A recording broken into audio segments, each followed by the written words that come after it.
Selamat malam, teman-teman semuanya, Bapak, Ibu, serta hadirin yang luar biasa. Acara akan kita mulai. Senang sekali bisa bertemu dengan audiens ini semua dan juga tamu-tamu yang terhormat di acara kompetisi komik superhero Bumi Langit, menggambar masa depan and Summit of the Future. Perkenalkan, saya Selina dari Unai. Dengan senang hati saya akan membantu jalannya acara pada malam hari ini. Pertama-tama izinkan saya untuk menyampaikan salam kepada yang terhormat Ibu Siska Wiryawati, Communication Officer dari United Nations Information Center. Kemudian ada yang terhormat Ibu Reda Gaudiamo, UN Indonesia Champion for Digital Literacy. Kemudian yang terhormat Bapak Oya Sujiwo, Deputy Head of Creative dari Bumi Langit Entertainment Corpora. Dan juga teman-teman yang di sini sudah menyempatkan waktunya, dimohon untuk segera on cam dan juga aktif kembali di Zoom kami karena akan kita mulai. Pada kesempatan ini, kita akan bersama-sama mengeksplorasi lebih dalam tentang kompetisi yang begitu inovatif dan juga menarik. Kompetisi menggambar masa depan yang diinisiasi oleh UN in Indonesia. Tentunya acara ini juga bagian dari rangkaian event Global Summit of the Future yang sangat relevan dengan tantangan-tantangan masa kini ataupun visi ke depan. Saya yakin malam ini penuh dengan inspirasi dan juga ide-ide dari narasumber kita yang hebat-hebat. Jadi ditunggu saja untuk teman-teman dan jangan lupa siapkan cemilan ataupun snacknya karena kita akan berbincang lebih banyak hingga pukul 9 nanti. Nah, langsung saja untuk memulai, kita akan mendengarkan sedikit gambaran tentang apa sih sebenarnya United Nation di Indonesia dan bagaimana peran mereka dalam berbagai inisiatif luar biasa yang telah dilakukan. Dan juga kita akan berbincang pada sesi pertama ini, yaitu tentang penjelasan Summit the Future, yang menjadi landasan di balik diadakannya kompetisi ini. Nggak usah lama-lama, mari kita sambut saja Ibu Siska Widyawati dari UNIJ untuk memberikan paparan singkat. Selamat malam, Ibu Siska. Selamat malam, Selin. Selamat Apakah malam, suara Ibu. saya terdengar? Terdengar, Jelas? Ibu. Waktu dan tempat Ya, kami persilahkan ya, Ibu. baik, Selin. Terima kasih. Selamat datang untuk para peserta lomba atau calon peserta lomba, adik-adik semua, teman-teman semua yang datang malam ini. Terima kasih ya sudah menyempatkan diri untuk mengikuti acara kita malam ini.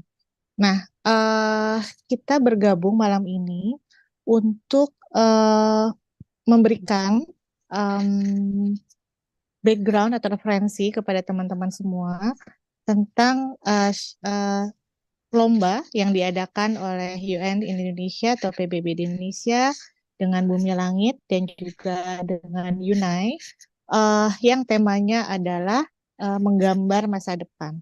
Ya, Em, jadi tema itu sebenarnya kita tentukan karena eh, pada mungkin kemarin ya, tepatnya kemarin, para pemimpin dunia di New York, mereka sudah mengadopsi sebuah pakta. Pakta itu adalah sebuah perjanjian yang mengikat ya untuk seluruh negara anggota PBB yang paktanya itu bernama Pakta Masa Depan. Ya, dalam Pakta Masa Depan ini ya terdiri dari sebuah em, perjanjian untuk uh, global yang disebutkan istilahnya adalah Global Digital Compact, yaitu bagaimana membuat dunia ini semakin terhubung dengan teknologi digital dan juga menariknya dalam fakta tadi terdapat sebuah deklarasi untuk anak muda di masa depan, gitu ya. Jadi yang namanya em, ada tiga tema yang menjadi patokan ya dalam Summit of the Future atau KTT masa depan di PBB pada tahun ini. Yang pertama adalah climate change ya atau perubahan iklim, kemudian digitalisasi, dan juga bagaimana anak muda berperan dalam dunia menciptakan perdamaian di dunia. Nah, tiga tema utama tadi juga menjadi tema dalam perlombaan komik strip yang diadakan oleh UN Indonesia, Bumi Langit, dan juga Unite, gitu ya.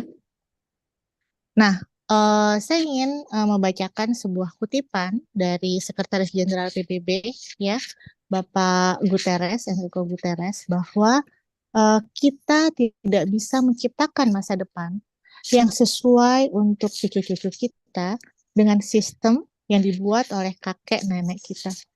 Nah, maksudnya apa tuh? Gitu ya. Maksudnya adalah masa depan itu ada di tangan kalian, anak-anak muda, gitu ya. Kalianlah yang akan membentuk masa depan itu. Nah, eh, oleh karena itu makanya tema dari perlombaan kita tahun ini untuk comic strip ini adalah menggambar masa depan atau bahasa Inggrisnya reshaping the future. Gimana sih masa depan menurut kalian dengan tiga tema tadi? Suram atau cerah? Ataukah kalian punya solusi kalau misalnya kalian melihat masa depan yang suram dari tiga tema tadi? Ya. Nah, em, kita bekerja sama dengan Bumi Langit ya. Terima kasih untuk teman-teman Bumi Langit yang em, karena Bumi Langit ini gitu ya, mereka eh, berfokus untuk mengembangkan superhero-superhero yang asli dari Indonesia gitu. Sehingga nanti ya mungkin akan lebih jauh dieksplorasi oleh teman-teman Bumi Langit. Superhero-superhero eh, Bumi Langit ini akan memberikan kesempatan yang luar biasa bagi teman-teman untuk mengeksplorasi apa yang bisa dilakukan oleh superhero-superhero tadi dalam membentuk atau menggambar masa depan apa yang kalian inginkan gitu. Dan jangan salah gitu ya bahwa superhero Bumi Langit itu juga mereka adalah orang-orang biasa juga gitu ya. Mungkin nanti bisa diterangkan lebih jauh oleh Mas Oyas bahwa orang-orang biasa seperti kita gitu ya. Tapi mereka punya kekuatan super yang sebenarnya mungkin walaupun itu em, secara jelas dalam komik ini dia mempunyai kekuatan super, tapi sebenarnya kekuatan super itu bisa dimiliki oleh teman-teman semua gitu ya. Jadi bagaimana teman-teman ditantang ini untuk membuat sebuah komik yang melibatkan peran superhero, tapi juga bisa menginspirasi para orang biasa seperti kita untuk berbuat sesuatu dalam menciptakan masa depan yang lebih baik. Nah, eh, nanti juga teman-teman akan belajar yang pertama kali pastinya dari Mbak Reda ya, yang akan memberikan bagaimana sih kekuatan narasi dalam membuat sebuah komik yang menarik begitu ya. Eh, nah, jadi nanti teman-teman bisa menggunakan karakter-karakter yang ada dari Bumi Langit ini dan membayangkan bagaimana mereka akan berperan dalam mengatasi tantangan seperti perubahan iklim, inovasi digital, atau menjaga perdamaian global. Gitu. Eh, nah, em, seperti juga yang saya katakan ya, bahwa kompetisi ini merupakan bagian dari kampanye global PBB yang menyoroti pentingnya kerjasama internasional dan peran eh, teman-teman semua dalam membentuk masa depan. Begitu. Jadi eh, nanti hasil dari komik teman-teman yang pemenangnya terutama ya akan dijadikan sebagai bagian dari kampanye PBB untuk menunjukkan kepada dunia bahwa eh, para pemuda di Indonesia juga mempunyai imajinasi yang hebat dan juga mempunyai semangat ya untuk bersama-sama membentuk masa depan yang lebih baik. Jadi apa yang kalian lakukan bisa mempunyai dampak untuk dunia, begitu ya. Dimulai dari hanya menggambar komik dan nanti memostingnya di Instagram atau sosial media yang kalian punya. Apa lagi ya? Saya kira Untuk detail kompetisi, begitu ya, kita sudah tahu bahwa akan ada beberapa tema yang akan dilombakan, dan ini dilombakan secara berturut-turut, ya, tidak bersamaan ya. Tema pertama itu mengulas tentang perubahan iklim, ya. Jadi kalian bisa lihat detailnya di poster Instagram kita, dan itu akan berlangsung dari 25 September sampai 2 Oktober, ya. Kemudian tema kedua adalah mengulas tentang inovasi digital dan bagaimana peran anak muda dalam inovasi digital tersebut, gitu. Dan ini akan berlangsung dari tanggal 3 sampai tanggal 10 Oktober, ya. Dan yang ketiga adalah temanya adalah kerjasama global untuk perdamaian. Dan ini akan berlangsung dari tanggal 11 sampai tanggal 18 Oktober. Nah, dalam minggu-minggu itu gitu ya, silahkan apa teman-teman boleh ikut berbagai apa semua tema gitu ya. Kalau misalnya ada ide tentang perubahan iklim berarti diposting dalam kurun waktu tersebut begitu. Kalau mau ikut lagi bikin komik, ikut lagi untuk yang digital innovation, nah itu bisa masuk ke minggu berikutnya. Ini akan dilakukan setiap 2 minggu gitu ya. Nah, nanti diikuti aja Instagram dan juga sosial media lain di eh, UN Indonesia akun, kemudian di Bumi Langit, akun Instagram Bumi Langit, dan juga Yuna ya. Terus akan ada pengumuman untuk lomba-lomba komik ini yang dilakukan secara berturut-turut dalam dari tanggal 25 September sampai 18 Oktober. Nah, nanti akan ada hashtag ya yang akan memudahkan kita untuk memonitor karya teman-teman semua. Hashtagnya eh, yang pertama kalau tidak salah adalah menggambar masa depan. Yang kedua itu em, our future gitu ya. Saya agak lupa ya nanti akan ada di posternya. Ada 2 hashtag yang harus kalian cantumkan dalam karya kalian nanti. Jadi silahkan diamati di posternya.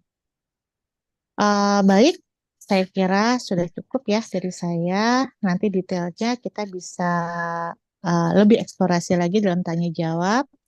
Dan pastinya saya mengucapkan terima kasih ya bahwa teman-teman semua telah menjadi bagian yang amat penting dari inisiatif ini. Dan eh, kita juga ingin apa ya menantikan karya-karya teman-teman yang tidak hanya mencerminkan heroisme, tapi juga kepedulian terhadap pesan-pesan global seperti yang tadi saya ungkapkan. Dan saya ucapkan selamat berkompetisi dan jadilah bagian yang penting dari perubahan dunia untuk yang lebih baik. Begitu, terima kasih. Terima kasih Kak Siska. Tapi ada satu nih Kak Siska yang kayaknya bikin peserta ini yang awalnya ragu daftar jadi pengen daftar. Apa sih yang nanti jadi gift-nya Oh kalau iya, kita jadi juaranya nih? baik, baik. Jadi yang pertama, eh, yang saya kira ini juga yang diimpikan lah oleh para komikus ya muda itu kita akan berikan kesempatan untuk magang di Bumi Langit ya. Jadi dalam kesempatan magang itu kami berharap ada transfer of knowledge ya dari para em, komikus, para expert seperti Mas Oyas kepada teman-teman nanti. Itu yang pertama. Dan yang kedua, kampanye kalian akan menjadi bagian kampanye apa? Komik yang kalian buat akan menjadi bagian dari kampanye kita di Indonesia dan juga akan kami kirimkan kepada eh, apa? Headquarter kami gitu di New York ya sehingga menunjukkan bahwa para anak muda Indonesia juga telah menyumbangkan pemikirannya, imajinasinya untuk masa depan yang lebih baik tadi. Begitu, Mbak. Baik, bagi teman-teman nih ya yang masih ragu dan masih daftar nggak ya, daftar nggak ya? Nah, berarti langsung daftar aja ya, karena kapan lagi gitu kan kita dapat internship dan juga dapat dikirim ke headquarter UN, terus juga jadi kampanyenya UN, kapan lagi gitu kan? Jadi dipersilahkan bagi teman-teman yang masih belum daftar nih untuk segera daftar di kompetisi menggambar masa depan kita. Jangan lupa dilihat di United Nation in Indonesia dan juga Instagramnya Bumi Langit. Nah, kita membuka pertanyaan ya Kak Siska ya untuk teman-teman di sini. Nah, Kak Siska mau dibagi berapa pertanyaan untuk teman-teman di sini? Satu atau dua mungkin cukup ya Kak Siska ya? Baik, ini pertanyaannya sekarang atau nanti setelah diskusi ya? Sharing rencananya. Karena sepertinya saya sudah melihat teman-teman ini ada yang gini, ada yang gini. Hmm. Karena mendingan kita langsung aja Kak Siska biar pada nggak bingung nih. Nah, mungkin Oke. teman-teman ada yang mau bertanya, dipersilahkan untuk resen ataupun komen. Kalau semisal tidak ada, saya ini yang mau bertanya. Yuk teman-teman, ada nggak yang mau bertanya? Nah, mungkin sembari mereka ataupun teman-teman di sini untuk memikirkan ya pertanyaan ataupun keraguannya, saya ini bingung Kak kalau semisal bikin komik dan sebagainya ini, gimana ya nanti kalau semisal copyright-nya dan sebagainya, apakah itu akan menjadi copyright-nya penulisnya atau nanti bakal dikasih kayak kredit tuh penulisnya atau cuma kayak kita nggak kontribusi karya kita ke Bumi Langit ataupun ke UN gitu Kak. Karena bagi yang saya tahu ya, kalau misal komik ataupun karya seni, itu yang namanya nama ataupun kredit itu sangat diperlukan. Apalagi teman-teman di sini masih muda ya Kak ya, kayak perlu banget tuh yang namanya nyari nama gitu. Nah, mungkin Kak Siska di sini bisa ngasih tahu ke teman-teman di sini yang masih ragu untuk ini loh, kita harus ikut ini supaya kita bisa mengembangkan portofolio kita.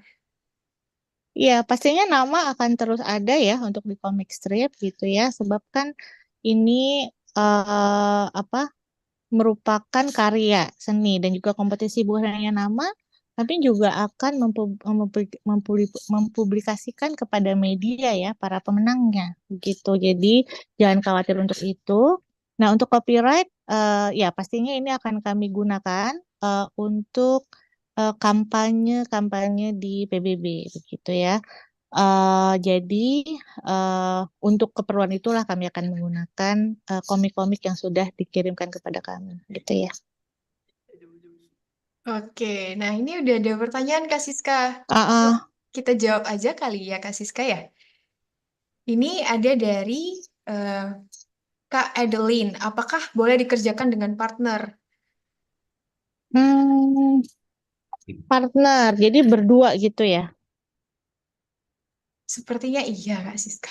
Jadi satu untuk narasi dan satu untuk eh yang buat gambarnya gitu ya. Nah ini eh menarik ya, sebab eh saya kira yang kita harapkan memang adanya kemampuan untuk bisa membangun narasi dan juga membuat visualnya begitu ya. Saya belum bisa menjawab pertanyaan ini gitu ya, tapi agaknya sampai sekarang yang kita harapkan sih itu bisa dilakukan oleh satu orang saja. Gitu. Oke, berarti Mm-mm. nanti kalau misal ada informasi menyusul bisa berpartner atau Bisa, enggak bisa dilihat uh, di Instagram kita ya. iya betul. Sampai sekarang memang Oke. yang kami apa, yang kami diskusikan sampai sekarang adalah ini yang dilakukan oleh satu orang, baik dalam membangun narasinya dan juga membuat komiknya. Nah, ini ada pertanyaan Kak di comment Mm-mm. section. Kak, anak SMA kelas 11 boleh nggak ikutan? Iya, itu kan umurnya kalau nggak salah dari 15 sampai 25 ya. Sebentar. Umurnya. Saya kira harusnya bisa ya. Bisa banget sih itu masuk ya ke ke ini umurnya. Oke, berarti Kak Mm-mm. Brian di Raihan ini bisa daftar ya. Yuk, Bisa, buruan. sangat bisa. Mm-mm. Nah, mungkin ini pertanyaan terakhir Kak Siska untuk menutup sesi ini. Jadi, Kak Cantik nih, pasti ini cewek ya. Izin untuk bertanya, apakah peserta lomba diwajibkan untuk mengikuti semua temanya atau boleh hanya salah satu? Kalau Boleh enggak, salah satu. apakah Mm-mm. setiap satu tema langsung pengumuman atau sampai tema terakhir baru diumumkan? Terima kasih. Kayak gitu. Terima kasih. Jadi semua Boleh salah satu aja. Dan pengumumannya akan sama-sama di tanggal 26 Oktober. Gitu. Oke, berarti Mm-mm. tanggal 26 Oktober ya teman-teman untuk maaf, pengumuman. Dan untuk pertanyaan terakhir atau mau ditutup saja Kak Siska? eh ya tadi kayaknya ada pertanyaan lagi ya Iya, ada di dua Kak. chat. Silakan. Dari Kak Nurindra. Kak, Mm-mm. dalam komiknya apa yang dimaksud panel satu-satu? Apakah komiknya Mm-mm. boleh digambar manual? Oh, nanti itu yang menjawab dari Bumi Langit ya. Terus sudah masuk ke teknis. Jadi Oh jangan iya. pergi kemana-mana dulu. Tunggu nanti yang dari Mas Oyas yang akan menjawab. Itu disimpan dulu ya. Nah, ini sepertinya semua pertanyaannya teknis ya teman-teman Oke. ya. Berarti Mungkin sudah itu bisa. tanda-tanda positif pada mau daftar nih ya. Iya, bener banget Kak Siska. Excitednya udah mulai muncul ya. Iya, iya, Oke, iya, iya. berarti ditunggu aja untuk narsum selanjutnya dan jangan tinggal live ini. Kita akan masuk ke sesi berikutnya yang gak kalah menarik. Dan untuk Kak Siska, terima kasih banyak udah Terima kasih. meluangkan waktunya. Semoga hari ini diberkati dan juga lancar selalu. Terima kasih Kak Siska. Terima kasih, Selin.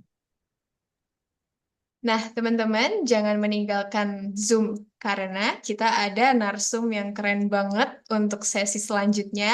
Yang mungkin teman-teman di sini sering mendengar namanya ataupun waktu di Reels atau Instagram pernah melihat, yaitu Kak Reda Gaudiamo. Selamat malam, Kak Reda Gaudiamo, Ibu. Selamat malam, Selin. Apa kabar? Selamat malam, Kak- teman-teman semua. Selamat malam, Mas Alham- Oyas. Malam. Selamat malam, Ibu. Selamat malam, Sehat-sehat Mbak ya. Siska. Sehat-sehat, Alhamdulillah. Alhamdulillah. Nah, jadi sesi pertama malam ini akan dibawakan oleh Ibu Reda Gaudiamo, seorang penulis, editor, dan juga narator berpengalaman yang juga merupakan UN Indonesia Champion for Digital Literacy. Dan pasti akhir-akhir ini pernah lewat di FYP nih kayaknya. Karena jujur saya pernah lihat FYP-nya Ibu untuk Reels literasi di Hari Literasi. Nah, kemudian beliau telah berkiprah di dalam dunia literasi digital dan juga sering berkecimpung di dunia penerbitan. Nah, sebagai penulis, Ibu Reda sangat dikenal karena kemampuannya menghidupkan cerita melalui kata-kata, narasi, dan malam ini special excitement bisa membagikan cara gimana sih narasi yang kuat supaya bisa jadi elemen kunci dalam pembuatan komik. Yang mana pasti akan berguna ya bagi teman-teman sekalian ini tidak hanya untuk hari ini tapi juga untuk karir teman-teman kalian nantinya. Nah, langsung saja, tidak usah lama-lama, mari kita sambut waktu dan tempat. Kami persilahkan Ibu. Ya, terima kasih. Saya akan membagikan materi sebenarnya. Kemana materinya nih? Salin bantu Eh, sharing ya Ibu ya. Atau Ibu ini mau saya aja ya, bagaimana? saya aja yang share. Oh, baik. Sudah kelihatan kah? Sampun Ibu. Oke, kita baiklah semua teman-teman. Selamat malam. Saya akan mencoba mulai ngobrol tentang narasi dalam komik. Eh, Nama saya Reda Gaudiamo. Saat ini saya bekerja sebagai penulis. Saya juga main musik. Kemudian saya saya champion untuk digital literasi di UN Indonesia. Dan saya sangat suka sekali komik. Bahkan buku pertama saya yang saya baca di umur sangat muda adalah sebuah komik yang sudah lama sekali. Dan sekarang kalau nyarinya susah banget. eh ini adalah alamat IG saya dan TikTok dan macam-macam. Kita lanjut saja ya. Ini adalah beberapa karya yang saya buat. Mungkin ada yang sudah pernah baca, ada yang pernah menggunakannya untuk eh, kegiatan di kelas mungkin ya. Gitu. Ini ada beberapa cerita dan dua yang terakhir, yang kuning dan yang gambar di bawah itu adalah sebuah buku yang saya buat khusus untuk teman-teman yang ingin menulis cerita tapi yang mengaku nggak punya ide. Jadi ini adalah kumpulan ratusan ide yang bisa dibuat, bahkan mulai dari bikin komik sampai bikin novel, bahkan essay kalau mau bisa bahannya dari situ. Sebentar. Nah, komik saya tahu teman-teman banyak pasti ada di sini yang sudah menggambar komik, sudah jago banget gambarnya. Em, Adalah salah satu cara untuk menyampaikan cerita. Jadi komik itu adalah cara saja, adalah bentuk menyampaikan cerita. Yang disampaikan bukan gambar saja, bukan gambar, tetapi cerita yang ada di balik gambar itu. Nah, ini digunakan dengan menggabungkan cerita dan gambar. Dalam urutan tertentu gambarnya tentu saja bisa dibuat berbagai-bagai ya, tergantung eh, ceritanya seperti apa nih. Saya ambil kisah dari, tunggu sebentar, Sri Asih kalau nggak salah. Nah, eh, komik itu dibuat sedemikian rupa sehingga cerita dan informasinya bisa dimengerti dan dinikmati oleh banyak orang. Misalnya tadi Bu Siska sudah bilang bahwa tema kita untuk lomba berikut adalah climate change, inovasi digital, dan yang kemudian kerjasama global untuk perdamaian. Nah, ini semua adalah tema-tema besar yang bisa dipecah, bisa diturunkan menjadi cerita. Nah, tetapi karena ini dalam bentuk komik, maka tentu ada gambar yang harus teman-teman buat yang sejalan dengan tema yang kalian pilih. Nah, dalam komik, ngomong-ngomong soal buku cerita, ini adalah buku yang saya bilang tadi. Ini buku pertama saya baca. Judulnya Wiro Anak Rimba Indonesia. Em, Buku komik pertama saya yang kemudian akhirnya saya baca banyak sekali komik wayang. Dalam komik, kita kembali ya. Peran penceritaan itu penting sekali. Jadi, seperti karya sastra yang lain, seperti buku-buku cerita yang lain, bahkan buku-buku yang atau topik-topik yang sulit disampaikan dalam atau sulit dimengerti kalau hanya teks saja, itu bisa menggunakan komik. Jadi, tetapi bahannya selalu cerita. Jadi saya pernah belajar ketika saya pertama kali belajar tentang marketing, tentang sales, tentang promotion, tentang iklan, saya belajar dari buku yang bentuknya dibuat seperti komik. Ketika saya belajar sejarah, sejarah dunia, saya juga membacanya lewat buku yang dalam bentuk komik. Karena menurut saya itu lebih mudah. Mana apalagi komik yang sejarah itu lucu banget gambarnya dan ceritanya sehingga nempel sampai sekarang. Teman-teman pasti sudah mendengar berkali-kali saya sebut, yaitu cerita, cerita, cerita. Jadi dalam komik kita butuh sekali cerita yang kuat dan plot yang kuat. Plot itu apa? Plot itu adalah jalan cerita. Depannya gimana, di tengah ada apa, di bagian tengah belakang ada apa, di bagian akhir seperti apa. Nah, itulah plot. Dan berakhir bagaimana. Itu harus kuat. Jadi kalau cerita itu tidak kuat, sebagus apapun gambarnya, orang akan tidak menemukan keasikan dalam melihatnya. Nah, jadi cerita, narasi yang bagus adalah kunci untuk membuat komik. Ini mohon maaf sangat tidak bisa ditawar. Jadi, ketika membuat komik mau ikut lomba yang mana, tema yang mana, tetap tentukan dulu ceritanya mau seperti apa. Nah, itu dia. Sehingga sebelum kalian seru menggambar, seru membuat cerita, mulai memadu-madu atau memilih-milih, aku mau superhero yang ini, aku mau Gundam, aku mau Godam, aku mau Gundala, atau aku mau Sri Asih, atau Virgo gitu. Kalian harus punya cerita. Dan setelah kalian punya cerita, kalian bisa memilih yang mana. Nah, jadi sebelum menggambar cerita, tolong kerjakan ini, tuliskan sebuah cerita, kisah, narasi apa yang ada di kepala. Misalnya mau bicara soal inovasi digital. Inovasi digital apa yang kalian rasa akan penting dan akan diperlukan manusia atau digunakan dengan baik bila itu diluncurkan. Dan ketika diluncurkan, kira-kira nih nyambung kepada superhero atau tokoh jagoan yang akan diberikan ini yang mana? Lalu masalah apa yang dimunculkan sehingga eh, peristiwanya tidak berlangsung dengan lancar gitu. Jadi tetap harus ada keseruan itu sih kalau menurut saya. Nah, cerita itu kunci super penting dalam proses pembuatan komik. Jadi, jika pembaca tidak dapat mengikuti alur dari satu panel ke panel berikutnya, atau plotnya nggak masuk akal, ujuk-ujuk gitu ya, atau dialognya berlebihan, aduh bawel gitu tokohnya ya, ngomong terus sampai balonnya penuh gitu, orang akan lelah dan frustrasi ketika membacanya. Kenapa nggak boleh banyak-banyak balonnya? Karena kita membuat komik. Komik itu gambar penting sekali. Kalau gambarnya tidak bisa dinikmati karena kebanyakan teksnya, nah berarti itu kurang berhasil.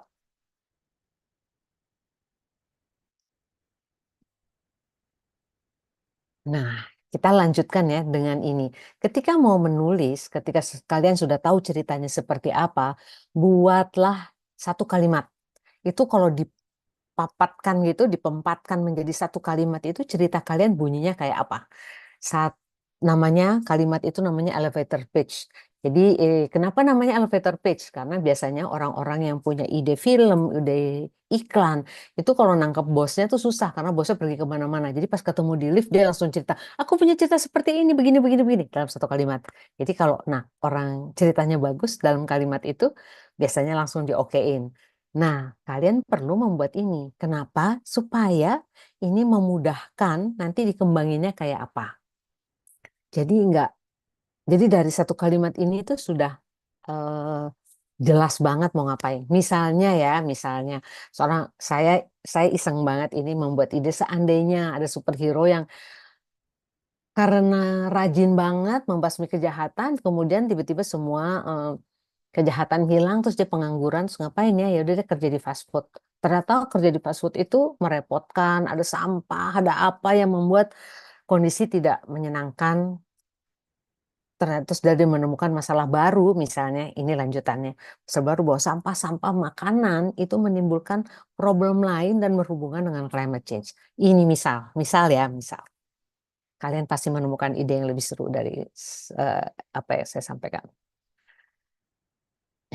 Yang keduanya, create your character. Tapi karena ini secara umum biasanya dilakukan ini, kalian akan melakukan ini. Tetapi karena kita sekarang senang banget nih ada Bumi Langit, jadi teman-teman akan bisa memilih karakter yang mana.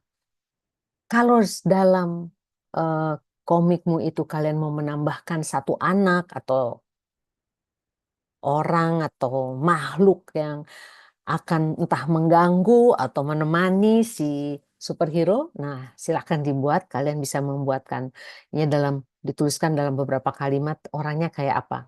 Tetapi proses ini bisa di skip, bisa dihilangkan karena kalian punya tokoh-tokoh yang nanti akan dikenalkan oleh Mas Oyas.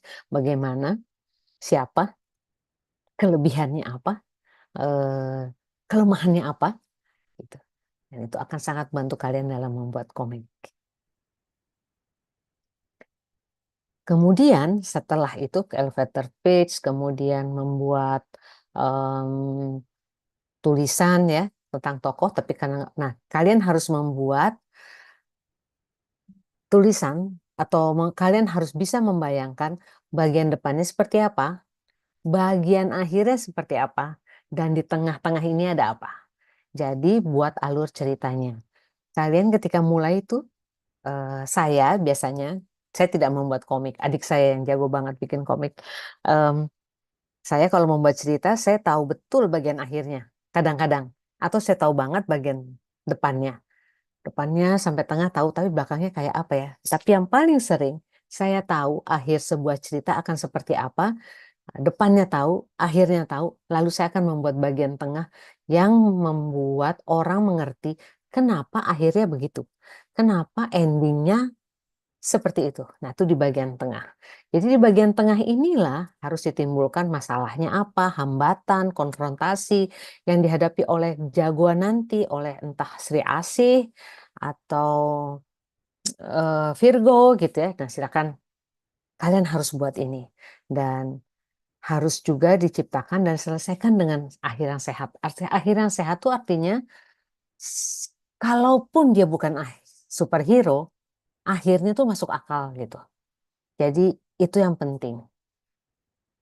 Jadi karakter yang akan kalian pilih nanti itu punya perjalanan yang menarik dalam cerita. Sehingga orang ngebacanya senang. Nah, Jadi ceritanya harus ditulis, bukan digambar. Sebentar, tentu digambar. Tapi sebelum itu cerita harus dibuat. Ini tidak bisa tidak. Karena kalau kalian ngegambar, gambar terus baru taruh ceritanya dan baru mikir ceritanya, hidup akan sangat sangat ruwet kayaknya. Dan bagaimana memulainya jadi susah, mengakhirinya pun susah gitu ya. Nah, jadi cerita itu diperlukan memang. Karena tanpa cerita, gambar jadi nggak terarah. Nggak jelas apa yang mau disampaikan. Atau malah tidak bisa dihentikan karena nyebar kemana-mana. Em, Lagi asik gini, ke sana, ke sini, ke sana, ke sini. Terus atau tempatnya habis, apa jumlah panelnya kepake semua, sementara ceritanya belum kemana-mana. Tentu sangat merepotkan. Kurang asik lah. Tetapi juga mesti diingat, meski tanpa gambar, sebagus dan sekeren apapun cerita yang ditulis, tidak akan bisa dibilang komik. Karena komik itu kuncinya ada di gambarnya juga. Jadi kita punya dua kunci. Pertama, yang utama dan besarnya adalah cerita. Kemudian harus digambar. Karena kalau nggak ada gambarnya, ya itu namanya cerpen, namanya novel. Maksudnya cerita dan gambar harus sama banyak. Oh, soal berapa banyak cerita dan gambar itu tergantung kalian, tergantung pembuatnya. Mau dibuat kayak apa? Apakah mau banyak teksnya atau mau sedikit atau semua tergantung. Semua itu cerita dan gambar atau gambar saja itu akan menerjemahkan. Ingat ya, menerjemahkan cerita kalian yang sudah dibuat tadi. Jadi ceritanya sudah rapi, sudah jelas mau ngapain, kemudian baru dipindahkan ke dalam komik. Dan dalam komik itu nanti ada balon-balon percakapan, ada keterangan, ada splash-splash bunyi-bunyian gitu. Jadi saya kurang paham soal istilah itu. Nanti akan dijelaskan lebih jauh oleh Mas Oyas. Misalnya gambar atau balon percakapannya bisa banyak, teksnya bisa banyak, terserah, bisa banyak, bisa sedikit. Ngomong-ngomong nih jagoan saya nih, saya sangat suka dengan dia. Tapi tidak ada sama sekali juga bisa. Jadi ini adalah contoh sebuah grafik novel, judulnya The Park Bench, Bangku Taman, dibuat oleh Chabut. Dia membuat sebuah buku yang cukup tebal, 300 halaman, dan tidak ada satu pun balon percakapan. Semua hanya gambar. Tetapi meskipun tidak ada teks di situ, tidak ada dialog di situ, tidak ada keterangan apapun, ceritanya amat sangat kuat dan sangat mengharukan. Ini cerita tentang sebuah bangku di taman. Dia selalu ada di situ. Dia dia mengalami banyak cerita sebagai bangku taman. Jadi ada orang, si bapak-bapak ini yang ke kantor, tiap hari lewat, nggak peduli hingga pada satu hari dia sedang sangat sedih, terus dia duduk di situ, kemudian dia merasa lebih lega. Lalu ada bapak-bapak tua, seorang gelandangan yang tidur di situ, berantem dengan Pak Polisi, eh, yang kemudian punya cerita yang lain. Kemudian ada seekor anjing yang tiap hari ke situ dan mengencinginya, tapi ketika hujan dia berlindung di bawah bangku itu. Dan kisah bangku ini mengalir terus hingga akhirnya sampai di sebuah rumah. Kalau kalian punya uang yang agak lebih atau menemukannya di perpustakaan, coba dilihat bagaimana kekuatan sebuah cerita tentang sebuah bangku taman yang eh, ditampilkan tanpa perlu dialog, tanpa perlu perkataan, tanpa perlu teks sama sekali. Jadi sangat mungkin. Nah, sekarang bagaimana menuliskannya? Apakah harus dialog semua? Apakah boleh narasi?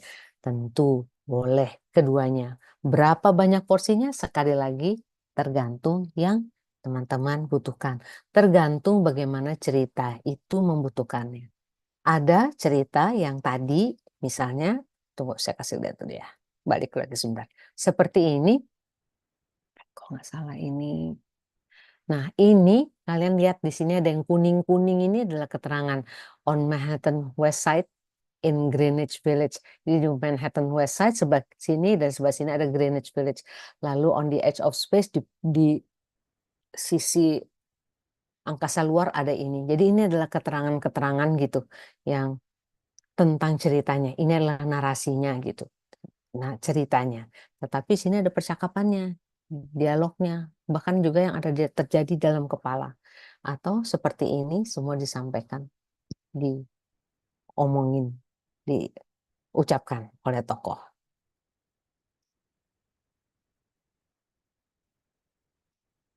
Nah, kalau mau bikin dialog, maka teman-teman saya ingin kasih tahu bahwa saya ingin ingatkan bahwa cari tahu bagaimana ya tokohnya bicara. Tentu saja kalau dia mau bicara terus motivasinya apa, kenapa dia melakukan itu. Mungkin dia ingin menunjukkan seberapa banyak yang dia tahu atau tidak tahu, atau ingin mengesankan sesuatu, meyakinkan, mengalihkan perhatian, atau ingin dibiarkan sendiri. Apapun keinginannya, itu akan mempengaruhi cara tokoh membicara. Teman-teman sangat beruntung sekali lagi bahwa kalian punya tokoh yang sudah jadi. Jadi kalian tinggal memilih suka yang mana. Tapi itu pun perlu diingat, tentu cara bicara seorang anak remaja atau cara bicaramu itu tidak bisa diterapkan pada cara bicaranya Godam misalnya. Atau cara bicaranya Sri Asih itu tidak sama dengan cara bicara seorang anak remaja perempuan berumur 15 tahun atau nenek-nenek berumur 70 atau 80 tahun. Yang sangat penuh dengan nasihat, nasihat, nasihat, nasihat sampai pegel dengernya gitu. Enggak, tetap tokoh yang kalian pilih nanti, siapapun dia, akan punya cara bicara sendiri.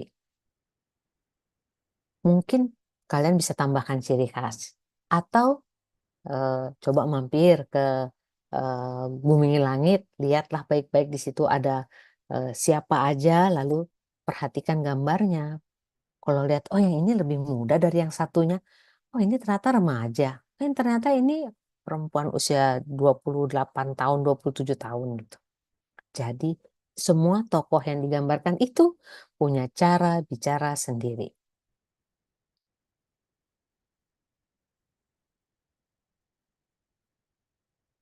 Nah, ketika nanti bikin dialog, tolong diingat pendek-pendek saja. Terutama buat komik yang akan kalian buat karena panelnya sangat terbatas. Ini komik, bukan novel, jadi tahan diri untuk tidak menulis panjang-panjang. Percuma juga nulis panjang, nggak muat. Kemudian ada kalimat yang tidak harus ditanyakan dan tidak harus dijawab. Jadi misalnya pertanyaan basa-basi nggak harus diajukan dan tidak perlu dijawab juga. Jadi gunanya dialog itu adalah menggerakkan sebuah cerita. Jadi dia harus maju. Misalnya ketika ketika membuat dialog gitu, ada pertanyaan gitu. Dari mana aja sih? Misalnya gitu. Terus jawabnya misalnya ada kecelakaan tadi. Dia kan nggak bilang saya dari rumah lalu ada kecelakaan. Jadi dari dua kalimat itu kita tahu bahwa yang bertanya itu kesal. Kenapa ya ini datanya telat? Dan yang ini menjawab dengan tadi ada kecelakaan. Yang tidak terucapkan adalah tadi saya berangkat dari rumah udah awal sih, tapi ternyata ada kecelakaan sehingga jalan macet. Yang dia sampaikan apa? Cuma ada kecelakaan aja. Dengan satu kalimat itu aja kita tahu apa yang terjadi di belakang sehingga kita tahu situasinya. Jadi misalnya juga kayak, ayo makan dong, ini sudah jam berapa? Nanti kamu masuk angin. Bisa juga anak itu tidak menjawab sama sekali. Lalu ibunya naik, oh ternyata udah tidur. Lalu apa yang ada di kepala kita? Mungkin sudah makan, mungkin lagi kesel gitu. Jadi hal-hal seperti itu yang namanya pertanyaan-pertanyaan tidak harus ditanyakan, tidak harus dijawab, tetapi kalaupun ada sebuah pertanyaan atau sebuah kalimat, itu gunanya untuk mendorong ceritanya maju, gerak. Jadi nggak yang berhenti dengan, halo apa kabar? Kabar baik, kamu baik. Kalau kamu baik, kamu dari mana? Aduh, itu nanti kita kembali tuh ke atas ini panjang ya. Dalam cerita tidak hanya komik, dialog juga demikian. Dibuat tidak panjang, dibuat basa-basi dibuang. Jadi karena bentuk dialog adalah bentuk ganti dari sebuah keterangan atau narasi yang dia pergi ke sini ini nih. Lebih baik langsung dari mana? Terminal. Dah, tidak. Saya dari terminal, saya baru pulang enggak, tapi cukup kayak gitu. Orang tahu kalau dari terminal, oh dari luar kota pasti. Kayak tadi saya bilang ya, beda tokoh, beda cara bicara. Eh, Seorang tokoh punya cara bicara yang khas, dan ketika dia bertemu dengan tokoh lain, maka betul-betul harus terasa bedanya. Misalnya ada Pak Profesor dan tukang tahu dadakan, itu tentu saja gaya ngomongnya harus berbeda. Nggak bisa dua-duanya bicara soal em, climate change dengan istilah yang eh, sangat tinggi gitu, teknik dan macam-macam. Emang nggak boleh? Ya boleh saja. Tetapi kalau misalnya si tukang tahu dadakan ini digoreng dadakan itu ternyata bisa ngomong dengan sangat canggih dan bisa menjadi teman ngobrol profesor, maka kamu membutuhkan keterangan kenapa dia bisa sejauh itu. Apakah dia juga profesor yang sedang menyamar ataukah intel atau apa? Gitu. Ya. Kemudian nanti kalau buat termasuk juga dalam ketika membuat dialog dalam bubble-bubble itu dibuatnya kalimat jangan sama panjang. Tidak semua harus pendek juga. Ada yang agak panjang, ada yang pendek, atau ada yang cuma bubble tapi isinya cuma titik-titik gitu. Nah, jadi balon percakapannya itu ya, jadi isinya, jadi bentuknya juga cakep gitu. Jadi nggak terlalu, wah nih sama bulat semuanya, bulat-bulat template gitu. Nggak, harus dibuat sesuatu yang berbeda. Karena nanti akan ada yang bentuknya hanya teriakan aja, ada bunyi-bunyian gitu. Nah, tetapi sekali lagi semua itu hanya bisa dibuat kalau cerita kalian sudah siap. Jadi tema sudah diberikan, jagoan disediakan. Sekarang tinggal ceritanya. Bagaimana membuat cerita tentang kerjasama global untuk perdamaian. Apakah dua jagoan bersatu atau lima atau lalu melakukan apa? Nah, itu ceritanya macam itu yang kalian harus buat dulu, baru kemudian diterjemahkan menjadi komik. Dan ingat ya, cerita harus siap dulu. Terus susun ceritanya bagaimana? Ada sebuah resep yang sangat terkenal dan dibuat oleh semua pembuat film Pixar dan juga film-film semua cerita pada dasarnya punya pola seperti ini. Jadi pada suatu ketika ada siapa, misalnya pada tahun sekian-sekian 2000, pada tanggal 24 September 2100 gitu. Misalnya, Sri Asih pergi ke sini. Setiap hari sejak sekian tahun belakangan dia melakukan apa. Tetapi pada suatu hari, nah, ingat cerita yang saya bilang tadi, depannya kamu buat setting ada di mana. Pada suatu hari ini adalah peristiwa yang membuat dia kena masalah atau dia menemukan hal-hal yang membahayakan yang harus diselesaikan atau dia diajak kerjasama untuk membereskan sesuatu. Nah, akibat dari suatu hari itu ia harus melakukan apa? Atau dia terikat pada sebuah kegiatan sehingga dia harus mengapain?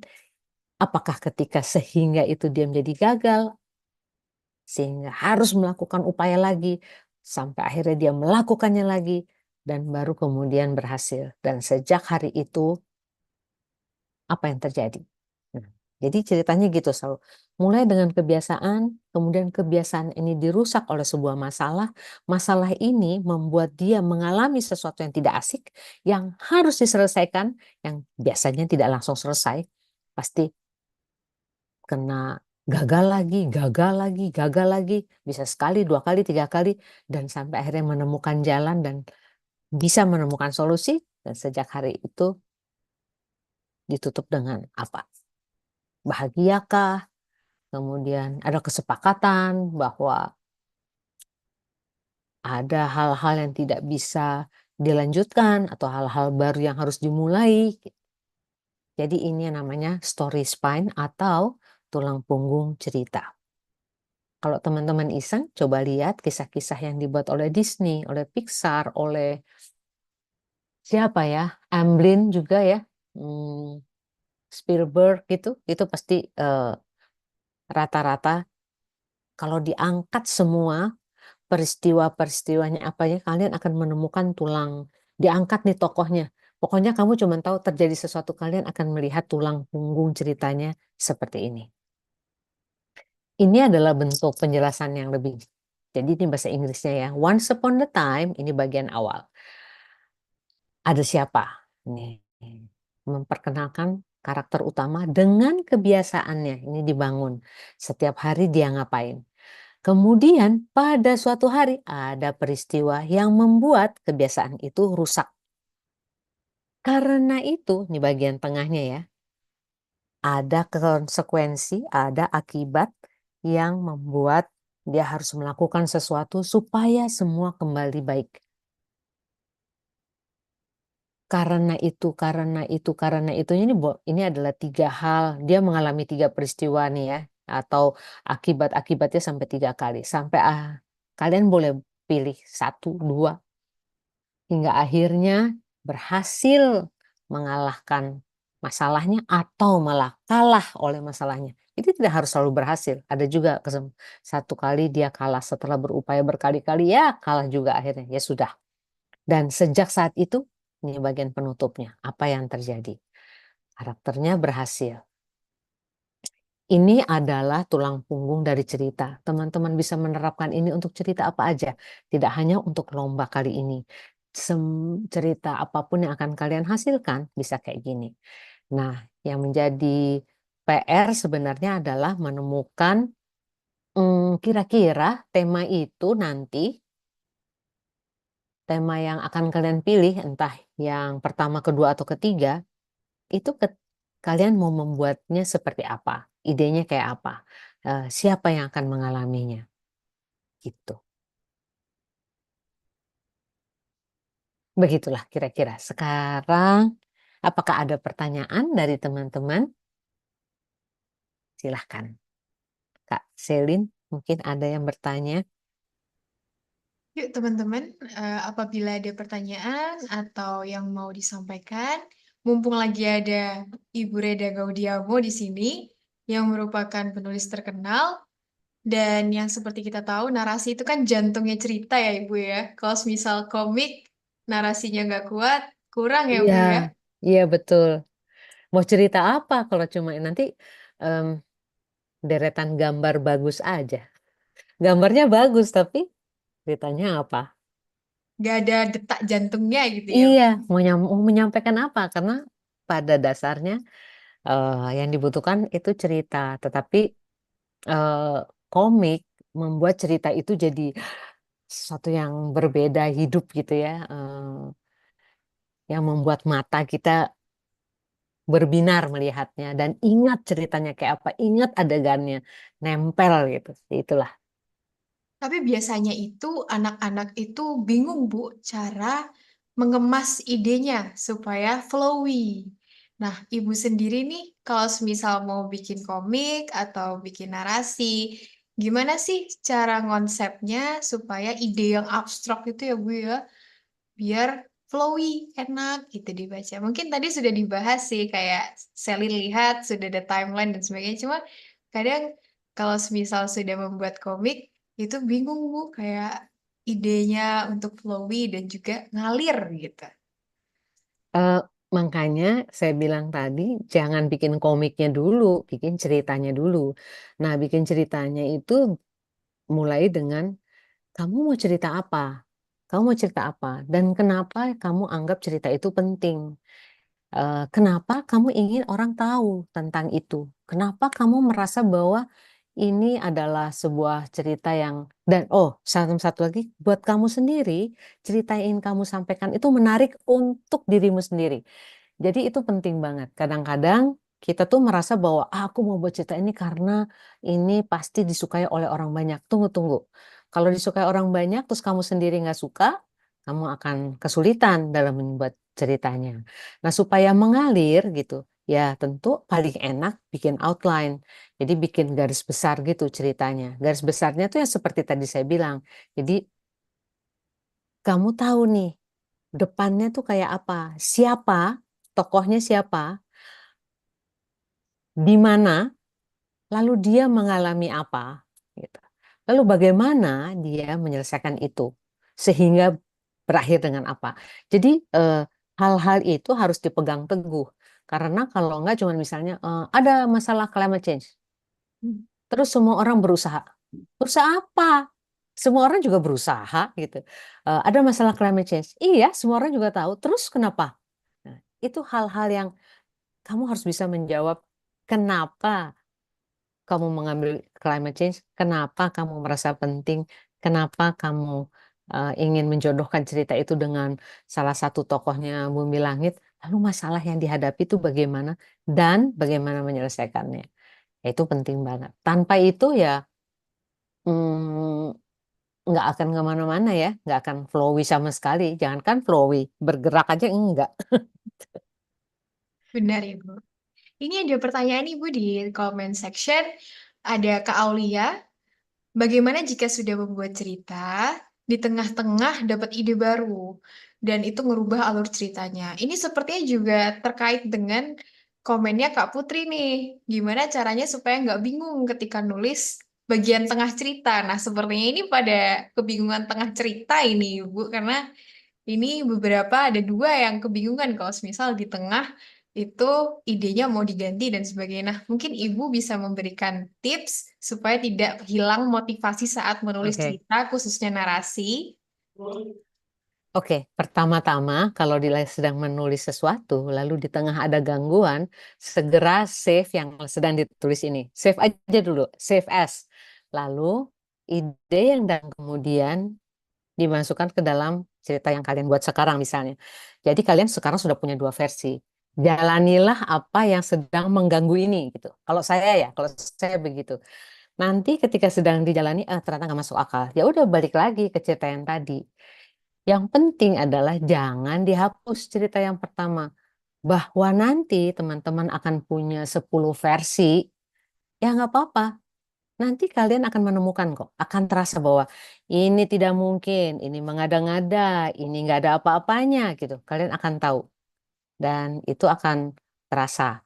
Em, Cara yang paling asik sebenarnya ini gampang dan mudah dan murah sekali yaitu baca ceritamu yang sedang dibuat dan juga ide yang dadak muncul itu dengan suara keras. Ini dilakukan oleh banyak penulis besar dan eh, saya meniru cara itu. Biasanya setelah kita mendengar suara kita sendiri membaca cerita itu, terus kita bisa, ya ampun ini aing-aing banget ini ya gitu. Aduh ini nggak banget nih. Kita bisa merasakan itu dengan cepat. Em, tapi kalau saya, karena kita nggak tahu apakah cerita yang ide muncul ini akan bagus atau tidak, maka save aja dulu semua, kumpulkan, nanti dilihat mana yang lebih dekat di hati, mana yang lebih masuk akal, atau mana yang lebih cocok, mana yang lebih em, apa ya, yang lebih seru itu. Kalau saya sih begitu ya. Mudah-mudahan Oke, membantu. mungkin sudah bisa menjawab kakak-kakak di sini. Nah, ini ada pertanyaan terakhir, Ibu. Oke. Izin bertanya Ibu, bagaimana pengalaman Ibu dalam mencari inspirasi untuk menulis suatu cerita yang unik dan menarik? Nah, khususnya ini karena sekarang itu Ibu sedang banget untuk FYP ya di TikTok ataupun Instagram, pasti yang namanya idenya Ibu Reda Gaudiamo ini bisa dibilang mahal ya, karena bisa dibuat tren ataupun FYP di home kita. Nah, mungkin Ibu bisa nge-spill ke Kalau kita semua. Gimana caranya Ibu mencari inspirasi untuk narasi ataupun kehidupan Ibu? kalau mencari inspirasi ya, saya selalu merasa bahwa ide itu tidak pernah habis dan tidak pernah hilang. Jadi sepanjang kita mau menghargai itu sebagai ide, sepanjang kita mau menghargai, mencatat itu sebagai inspirasi. Jadi seperti yang saya bilang tadi, buku yang saya buat ini adalah kumpulan dari hal-hal yang saya temukan begitu saja. Jadi misalnya gitu, kayak saya membuat cerita tentang, misalnya nih ya, misalnya ini gara-gara tuh dekat rumah saya kalau malam tuh suka lewat tuh tikus di jalan raya gitu ya. Terus kucingnya diem aja gitu. Dari situ tuh saya lihat, bagaimana ya kalau kucing dan tikus itu saling bertukar badan? Apa yang terjadi dengan dunia masing-masing ya? Ketika kucing yang satu pulang ke rumahnya, dia sampai ke rumahnya, ke rumah tikus. Tapi kan keluarganya nggak tahu kalau itu dia tikus karena tubuhnya sudah berganti. Atau misalnya, mm, gara-gara satu kali saya pergi ke rumah teman saya di yang dekat sekali dengan hutan. Lalu kalau sore lewat kelelawar-kelelawar kecil gitu. Terus saya, wah lucu ya kayak vampir-vampir gitu. Saya bilang gitu. Ketika mengucapkan vampir itu tiba-tiba saya pikir, gimana ya kalau vampir-vampir itu mendadak memutuskan jadi vegetarian ya? Apa yang terjadi ya? Gitu. Jadi eh, hal-hal sebetulnya hal apa aja tuh bisa jadi ide kok, Selin.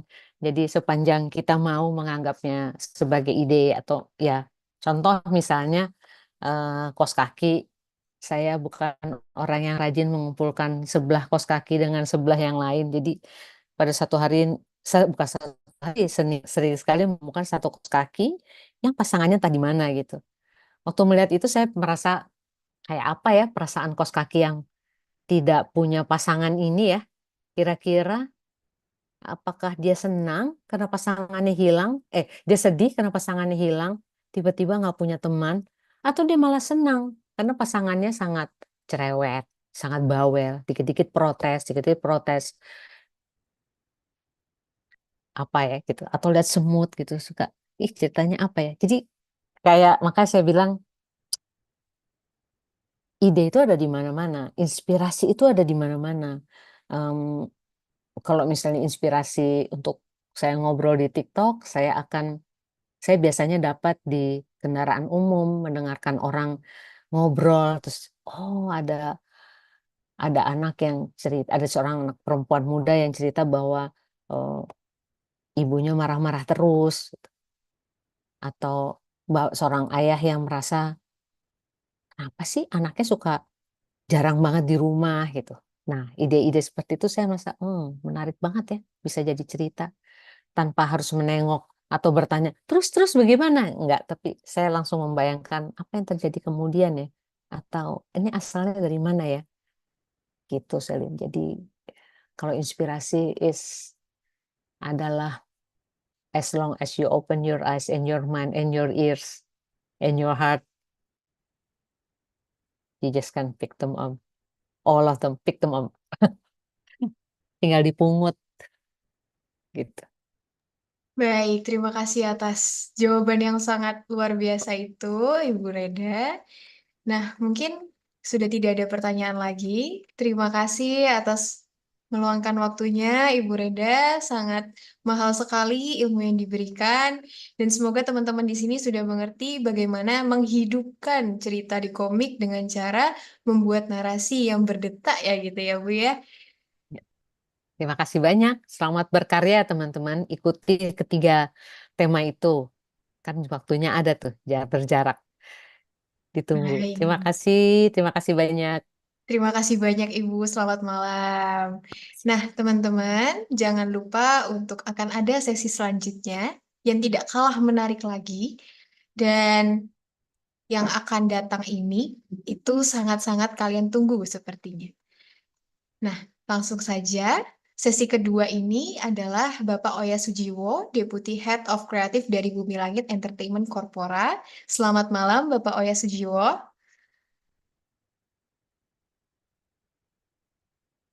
Mohon maaf Bapak masih di mute. Ya, selamat malam semua. Senang bisa ketemu bareng. Selamat malam Bapak, sehat-sehat Bapak? Baik, sehat. Alhamdulillah. Nah, teman-teman, Bapak Oya Sujiwo ini adalah salah satu pionir dalam industri komik dan juga film superhero di Indonesia. Pasti teman-teman kalian sudah pernah mendengar Jaga Bumi, Maza, dan banyak lainnya. Nah, Bapak Oya Sujiwo bersama timnya di Bumi Langit telah menciptakan karakter-karakter yang ikonik dan nantinya dengan sesi ini diharapkan supaya teman-teman di sini bisa mengerti gimana sih cara menstruktur panel ataupun elemen-elemen visual ataupun pembuatan karakter dan juga tips and trick bikin komik supaya bisa sekeren Pak Oya Sujiwo. Nah, mungkin langsung saja untuk Bapak Oya Sujiwo, tempat dan waktu kami persilahkan. Ya, terima kasih. Oke, sebelumnya pertanyaan dulu. Di sini semua pada bisa gambar kan ya? Bisa. Jawabannya bisa. Kenapa bisa? Karena yakin gini. Semua pada bisa nulis kan? Pasti belajar semua nulis kan? Kalau bisa nulis, pasti bisa gambar. Ya. Kenapa? Karena sebetulnya nulis itu sekarang anak-anak lebih bisa gambar dulu apa lebih bisa nulis dulu? Gambar dulu. Gambar dulu kan ya. Nih, sekarang kita buktikan ya bahwa semua orang bisa gambar. Coba yuk kita ini tulis bareng-bareng ya. Matahari pakai huruf ya. Kita hitung ada berapa langkah ya. Satu, Satu, dua, dua, tiga, tiga, empat, lima, enam, tujuh, delapan, sembilan, 9, sepuluh, sebelas. Udah berapa tuh tadi? 10, 11. 11 ya? Ya, 11. 12. Tambah titiknya ya. Hmm. Ya. Sekarang coba gambar matahari. Satu, dua, tiga, empat, lima, enam, tujuh. Gampang kan?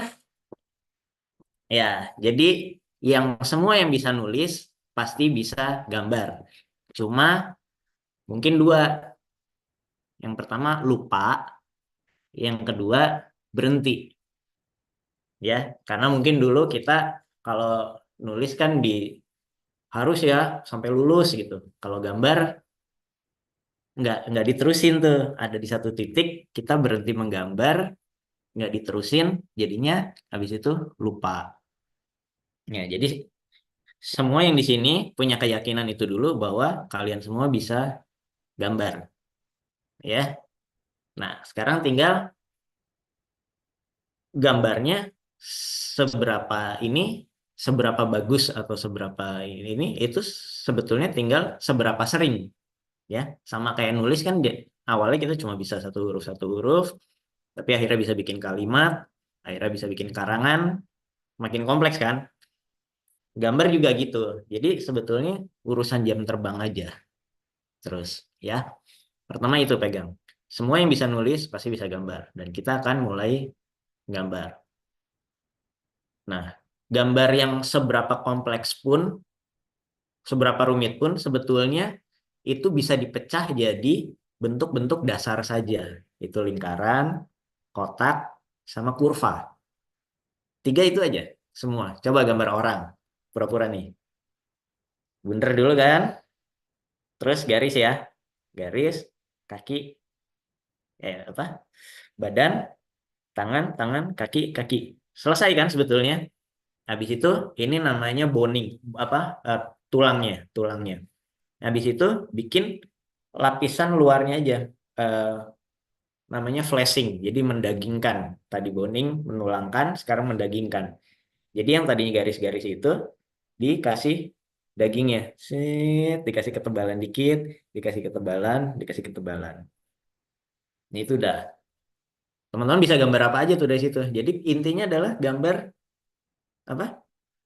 Garisnya dulu. Itu kalau digambar itu ada yang namanya action line. Jadi sebelum kita bikin gambar yang rumit, kita bikin action line-nya dulu. Misalnya gini nih, sambil diperagain. Gitu ya. Ya. Berarti itu apa? Kuncinya ini, kamu semua punya cermin kan? Entah dari HP, entah ada di kamar, entah apa. itu adalah tools senjata utama kamu, cermin. Ya. Jadi selalu pegang cermin. Cermin. Yang kedua, gunakan wajah kamu sendiri, ya. Kamu kan sering ngetik emoji kan? Emoji wajah gitu, kalau kaget nol gede terus ada apa? Nol kecil 2 gitu ya.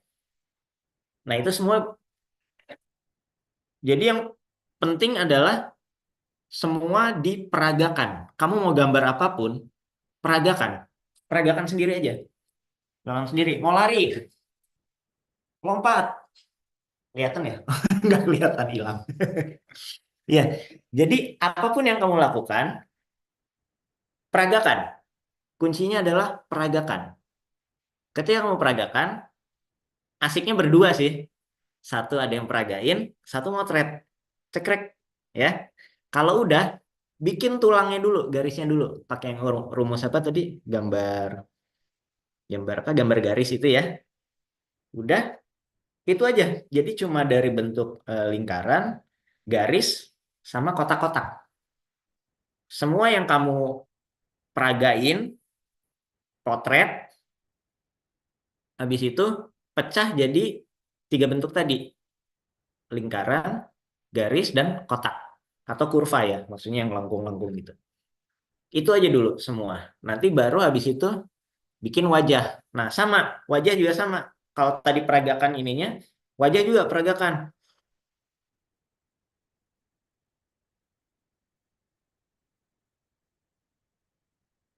Dipolin, dikeluarin semua rasanya. Jadi kalau marah ya kitanya juga ngerasain marah gitu. Gitu. Kalau ngerasa sedih ya keluarin. Jadi menggambar itu juga adalah kita melakukan acting. Jadi seberapa keras kamu, seberapa pol ya, mungkin seberapa pol aja gitu.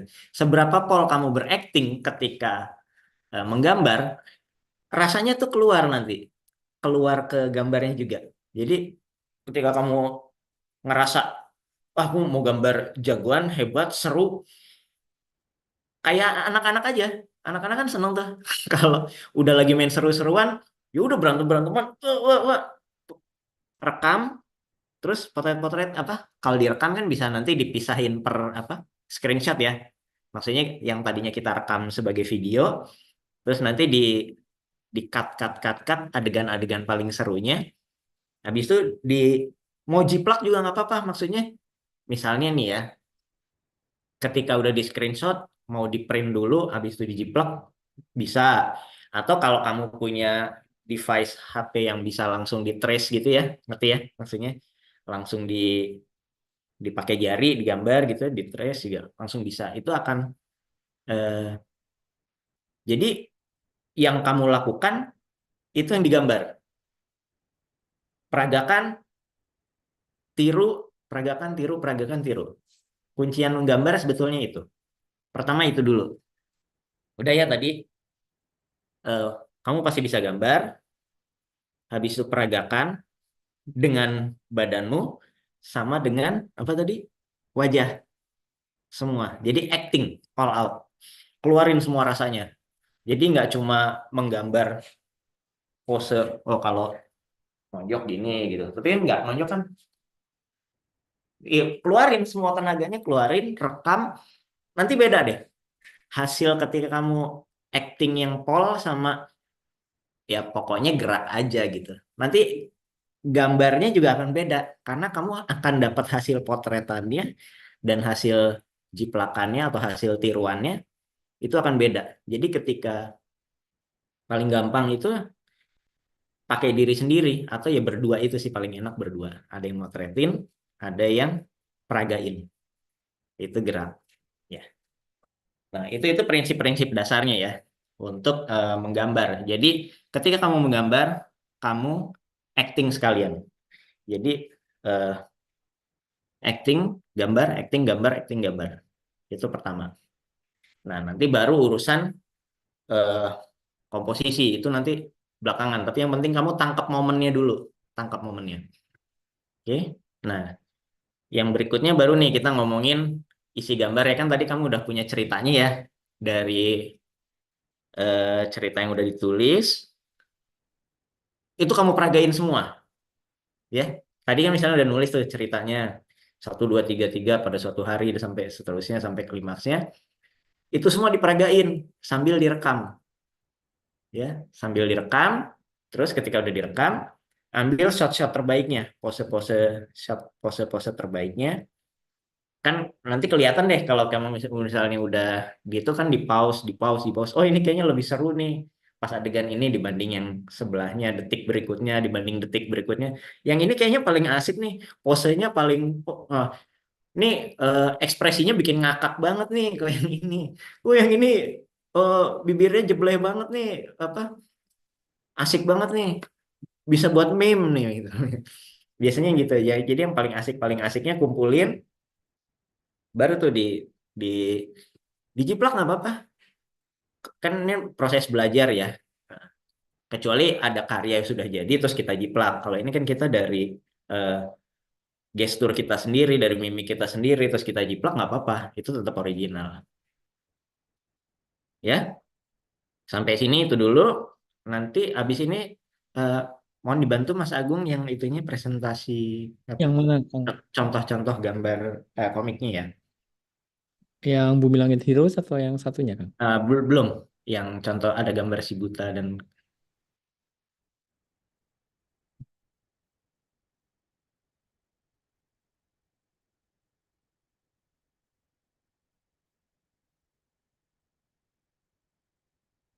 sambil nunggu ya. Ini saya kasih contoh. Nah, setelah kita punya bahannya tuh tadi bahannya tadi kan ada ceritanya satu, yang kedua pose, kumpulan pose aksi atau pose ininya. Next yang contoh gambar aja Mas. Next. Ya, yang contoh komiknya maksudnya. Contoh komik. Nah, ini misalnya ya. Nah, habis itu ini kan semua udah ada ceritanya nih. Kita tinggal menuangnya jadi gambar. Nah, ini ketika misalnya monyet nih ngintip-ngintip. Kita diceritanya kan nanti, oh monyet melihat pisang gitu ya. Peragain tuh. Monyet melihat pisang, ngintip, melihat pisang. Terus dia mencoba nyemot pisang. Satu. Next. Terus dia makan, ternyata keras. Ya udah diambil aja semua gitu ya. Nah, next Mas. Nah, jadi sebenarnya kalau komik strip yang paling umum yang kita biasa paling sering lihat itu pakai format yang di Instagram ya mungkin ya. Itu yang paling banyak adalah yang 4 ini. 1 2 3 4. Nah, jadi pertama-tama ketika kamu bikin cerita, kamu bisa udah mulai gini. Bikin kotak, belah jadi 2,5 ke samping, setengah atas bawah. Itu dulu. Ya, bikin kotak, tengah, tengah. Nah, di situ ceritanya yang tadi misalnya kamu udah mikir seperti yang pakai teknik sama Bu Reda, itu dimasuk-masukin dulu aja kata-katanya keempat itu apa kotak itu ya. Jadi anggap ini nggak ada dulu, anggap ini kosong dulu ya. Anggap ini kosong dulu. Kamu cuma punya satu kertas ukuran apa 1:1 ya, yang square gitu apa kotak gitu ya. Terus dibagi 4, tulis aja tuh 1 2 3 4 isinya apa sesuai dengan cerita yang kamu rancang, diisi dulu. Jadi nggak usah mikirin gambarnya apa dulu, tapi diisi aja dulu 1 2 3 4. Kalau kami para komik strip artis itu yang biasa bikin komik strip, saya sempat bikin di Jawa Pos itu tiap hari bikin komik strip. Itu ada banyak rumus untuk membuat komik supaya bisa rilis tiap hari. Karena mikir ide tiap hari itu susah. Nah, jadi kami membuat begini rumusnya. Bikin 4-4 ini atau misalnya 3-3 ya, tergantung korannya sih waktu itu. Tapi biasanya kami bikin gini dulu, bikin apa template kosongnya ya, bikin dasar kosongnya. Habis itu mulai tuh. Jadi ada yang namanya rumus obat batuk. Yang 3 tuh komik strip dulu kita pakainya rumus obat batuk. Batuk, minum obat, sembuh. Itu kan 3 panel ya. 1 2 3 itu 1. Nanti ada banyak tuh rumusnya. Ada rumus yang segi apa? Rumus obat batuk 3 itu. Tapi diisinya nanti berdasarkan cerita. Tapi masalah, solusi, selesai gitu kan. Itu yang paling paling basic kalau dalam komik strip itu rumus obat batuk itu 1, 2, 3. Kalau dicerita yang lebih panjang nanti kan jadi Act 1, Act 2, Act 3 ya. Tapi yang paling singkatnya adalah jadi cuma 3 panel itu adalah rumus obat batuk. Terus ada yang 4. Kalau yang 4 ini biasanya pakainya gitu, ekspektasi realita. Jadi setup, ekspektasi realita, terus yang terakhir tuh momen responnya. Setelah terjadi realita, biasanya momen responnya apa? Respon kita bisa refleksinya maksudnya. Setelah kejadian ketiga itu, kirain gini ternyata. Jadi Pak rumusnya adalah kirain dan ternyata. Kita melakukan sesuatu atau ada situasi apa, kirain bakal gimana, ternyata jadinya beda gitu. Ternyata beda. Terus pas terakhir itu kesempatan untuk nunjukin ekspresinya terhadap ternyata gitu ya. Aduh, atau gimana gitu kan. Tapi nanti diceritakan nggak, atau misalnya oh malah hore gitu, malah seneng, atau jadi kan responnya beda-beda di akhir tuh ya. Itu manfaatin untuk mengeksplor emosinya. Itu salah satu contohnya. Jadi gambarnya pakai yang tadi itu, peragain. Jadi ketika kamu udah nulis, kan pasti ekspektasi harapan kan kita ada ekspresinya kan, berharap, mata berbinar-binar apa gitu kan. Di ini aja dirasain terus iya, nah ntar ternyata muka sebel atau muka gimana gitu kan, atau apa sih biasanya kalau kalau anak-anak muda teh, atau tepok jidat atau iya gitu ya, misalnya yang gitu-gitu, yang dari yang paling simpel itu, tapi nanti latihan itu buat latihan dulu aja sih sebelum kita masuk tema yang lebih dalam, bisa mulai dilatihnya gitu. Jadi menangkap momen-momen, menangkap pose, menangkap ekspresi diri kita itu dari situ dulu. Nanti habis itu baru dikembangin ke dalam cerita yang lebih dalam gitu. Jadi meresponnya udah bukan cuma emosi dasar, tapi sudah ada pemaknaan yang lebih dalam. Ya, gitu. Next, apa lagi? Ya ini kan juga sebenarnya mainan ekspresi aja nih. Ngendus-ngendus. Ini pasti diperagain ini. Yang gambar juga pasti nyoba-nyobain itu, nyium-nyium ternyata gitu. Ini kalau nggak diperagain nggak dapet ekspresinya. Tapi kalau kita peragain gitu terus dipotret, pasti ada satu frame yang wah gila ini banget nih. Yang ini deh. Nah, itu diambil. Next lagi. Ya, ini sama. Ini jadi pengulangan. Jadi ada beberapa itu biasanya gini sih. Ada rumus namanya eskalasi. Jadi 1, 2, 3, 4. Biasanya kalau kita lagi ngobrol terus celetuk-celetukan, itu pasti kita dapat tuh celetukan pertama, terus celetukan kedua lebih heboh, celetukan ketiga makin heboh lagi, celetukan keempat pecah. Sering kan ya kalau kita ngobrol gitu. Itu bisa dimanfaatkan di komik strip. Jadi kita merekam peningkatan itu. Jadi misalnya temanya apa? Temanya bisa aja berat gitu. Misalnya apa tadi? Misalnya lingkungan hidup gitu ya. Lingkungan hidup misalnya masalah sampah, buang sampah sembarangan. Eh, yang pertama becek, yang kedua banjir, yang ketiga ternyata apa jadi pulau baru gitu misalnya. Jadi eskalasi itu mainin eskalasi. Jadi meningkat 1, 2, 3. Jadi rumusnya adalah kayak rumusnya letup. Karena komik strip biasanya memang dipakainya awalnya itu buat gag, tapi kemudian diberi muatan kalau udah masuk di editorial itu biasanya jadi kartun editorial itu diberi muatan, basic hukum dasarnya, hukum komedinya, humornya tetap dipakai, tapi dikasih muatan yang lebih dalam. Itu dulu nih. Jadi ada setup, kejutan, terus ada repetisi, pengulangan, terus ada eksagerasi. Eksagerasi itu dilebih-lebihkan. Jadi misalnya 1, 2, 3, 4. Kamu kalau suka baca Benny Miche kan ya? Pernah nggak pada baca Benny Miche? Benny Miche tuh biasanya gini, ada sebuah tren, terus ditiru sama orang, tapi ditirunya diheboh-hebohin, dilebih-lebihin. Itu dia pakai formula itu terus sampai bertahun-tahun.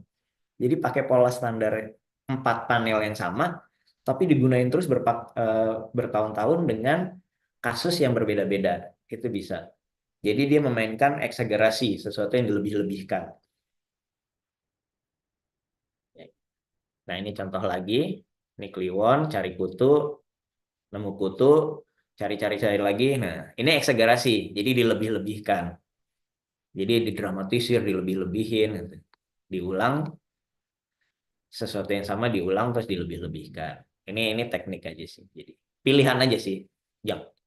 Tapi jangan jadi nanti ceritanya semuanya kayak gini semua polanya gitu. Kita bisa mainkan. Ini hanya satu contoh aja. Jadi 1, 2, 3, 4 lalu tongolin semua. Jadi nanti kita bikin komik stripnya begini ya. Jadi kita bikin yang format standar Instagram itu yang 1, 2, 3, 4. Nanti di panel kelimanya dikumpulin 4-4-nya seperti ini. 1, 2, 3, 4. Ya, ini ya mungkin dari saya itu aja yang simple dulu aja. Maksudnya jangan sampai jadi berasa susah. Nanti habis ini baru kamu tulis lagi tadi ya. Jadi idenya apa, terus ditulis 1, 2, 3, 4-nya, baru terus diperagakan 1, 2, 3, 4-nya apa, baru digambar. Prinsipnya gitu sih, sesimpel itu. Baik, terima kasih banyak Bapak Olya Sujiwo. Mungkin teman-teman ada yang mau menanyakan, mumpung lagi ada kesempatan nih, nanya langsung ke komikus terkenal Indonesia. Yuk segera tanya. Nah, tapi Selin mau nanya nih Pak, Ya. karena waktu Bapak jelasin dan sebagainya itu bikin Selin tertarik gitu. Nah, gimana sih Pak Olya Sujiwo ini seorang bapak ya yang sudah terkenal bikin komik, sering bikin karakter.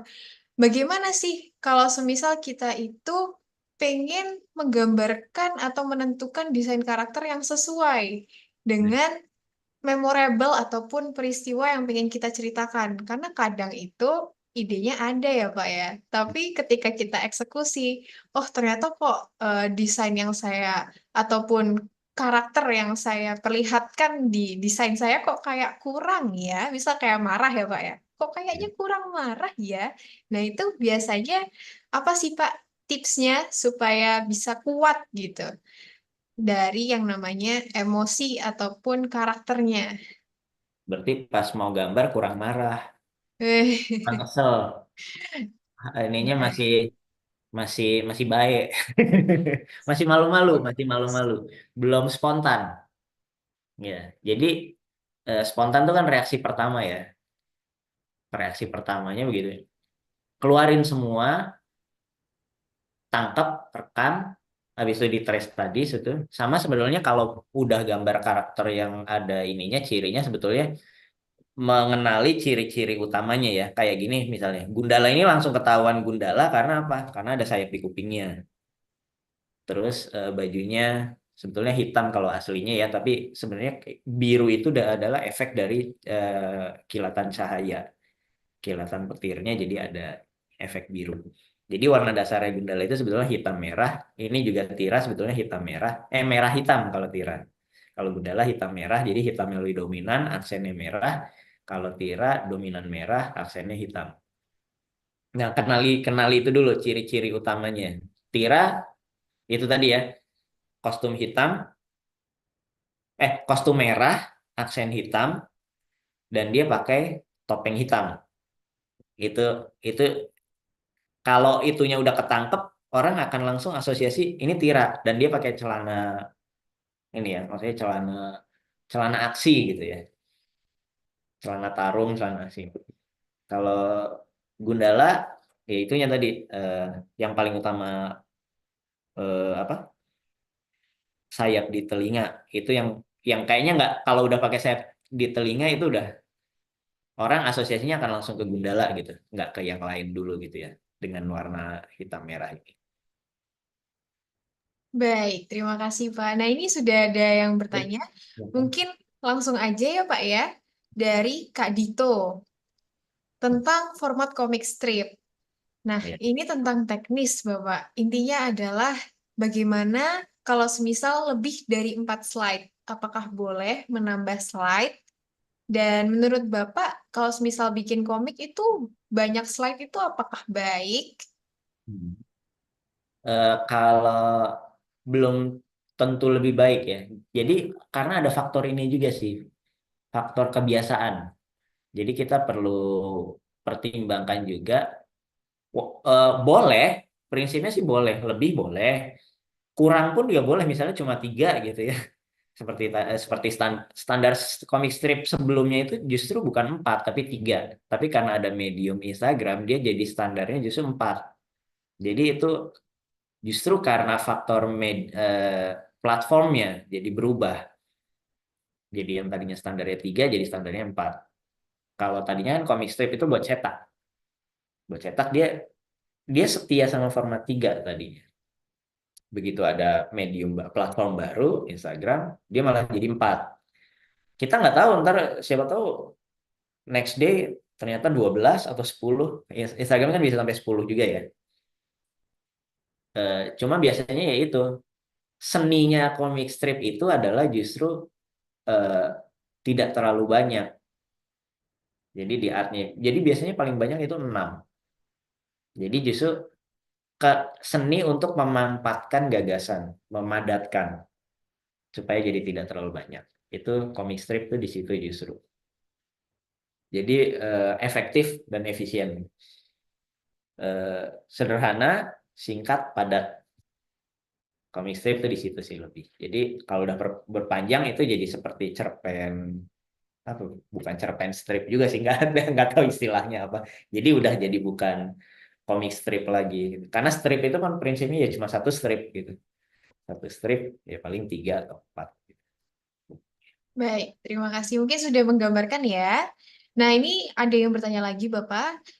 Bagaimana cara mudah mempelajari pembuatan anatomi karakter yang akurat dalam membuat komik dari Kak Raihan? Nah, ini mungkin lebih ke apa sih platform atau tools atau software yang biasa Pak Oya Sujiwo ini gunakan dan bisa dibagi ke teman-teman yang supaya ilmunya ini bisa diteruskan oleh teman-teman Oh di sini. justru komikus-komikus perintis awal itu justru nggak pakai nggak pakai apa alat digital sih ya. Jadi ya udah pensil and paper aja.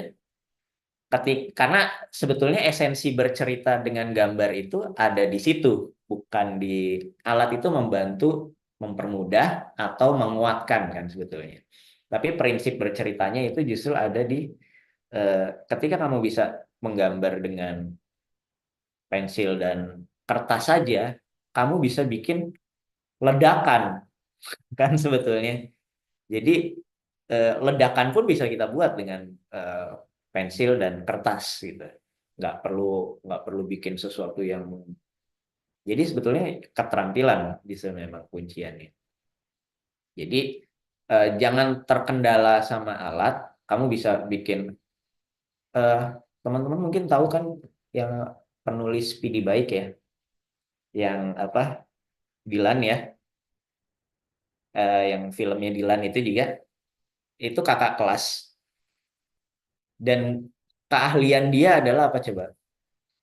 Kalau nemu kertas apapun, misalnya bungkus gorengan atau apa, itu selalu kami bawa pulang karena selalu jadi sesuatu komik strip yang menarik.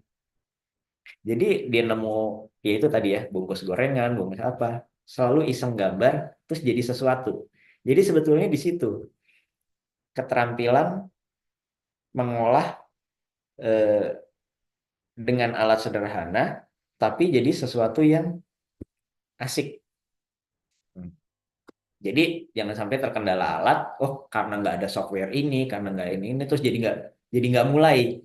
Jadi sebetulnya sederhana aja, asal ada kertas, ada alat tulis, entah itu pensil, entah itu spidol, entah itu apa, udah digambar, dipotret, upload, beres, selesai. Atau ya kalau enggak pun peragain pakai badan. Oh pose ini, pose ini, terus disusun 4, 1, aku lagi pose begini, lagi pose gini, pose gini, pose gini, 4, itu udah jadi komik strip juga. Tapi gambarnya tidak dengan gambar kan kalau itu ya. Ini kita gambar lagi. Jadi jangan sampai terkendala alat sih. Apapun yang kita punya, jadikan. Oke, semoga bisa menjawab Kak Rehan. Dan ini ada Atau Mia? pertanyaan. Kenapa, Tadi Bapak? ada penanya tentang anatomi ya.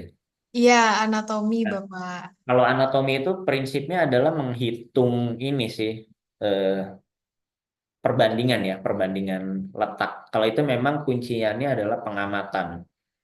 Jadi pengamatan kita ngukur, eh, sebenarnya anatomi itu prinsipnya adalah perbandingan ukuran setiap ruas tubuh kita ya. Jadi tangan berapa, eh, ya misalnya 1 meter itu seperti kalau kita membentangkan dari ujung bahu ke ujung tangan gitu. Itu kira-kira 1 meter gitu. Nanti ini dibagi jadi berapa ruas gitu ya, sepertiga sepertiga. Nanti badan. Jadi itu kuncinya anatomi adalah pengamatan. Sebenarnya bukunya banyak ya. Kita tinggal search anatomi, perbandingan. Jadi kuncinya adalah, tahu perbandingannya, kayak dari kepala sampai ke kaki itu adalah 8 kepala gitu misalnya, atau 6 kepala tergantung proporsi orang mana ya. Kalau orang Indonesia mungkin cuma 6, tapi kalau orang Barat itu 8 kepala. Jadi dari kepala sampai ujung kaki itu 8 kepala, 1, 2, 3, 4, 5, 6, 7, 8. Nanti panjang tangan itu juga sama. Jadi panjang kaki ke apa? Panjang tangan ke sini ke bahu dengan panjang dari ujung apa? Pinggang ke ujung kaki itu semua ada satuannya. Jadi anatomi itu adalah tentang itu, tentang perbandingan. Itu pertama, itu dari struktur tulangnya aja. Kemudian adalah memahami, gerak otot sebetulnya. Ini lagi-lagi balik lagi sih nanti akhirnya, mengamati temen dan kita menggambar. Saya di seni rupa kan ya, itu ya pelajarannya tiap hari ya itu mengamati orang, berpose, lalu kita gambar. Termasuk misalnya ayam, kuda, kalau di rumah ada kucing gitu kan, di rumah pasti ada binatang kan, apakah itu kucing atau apa.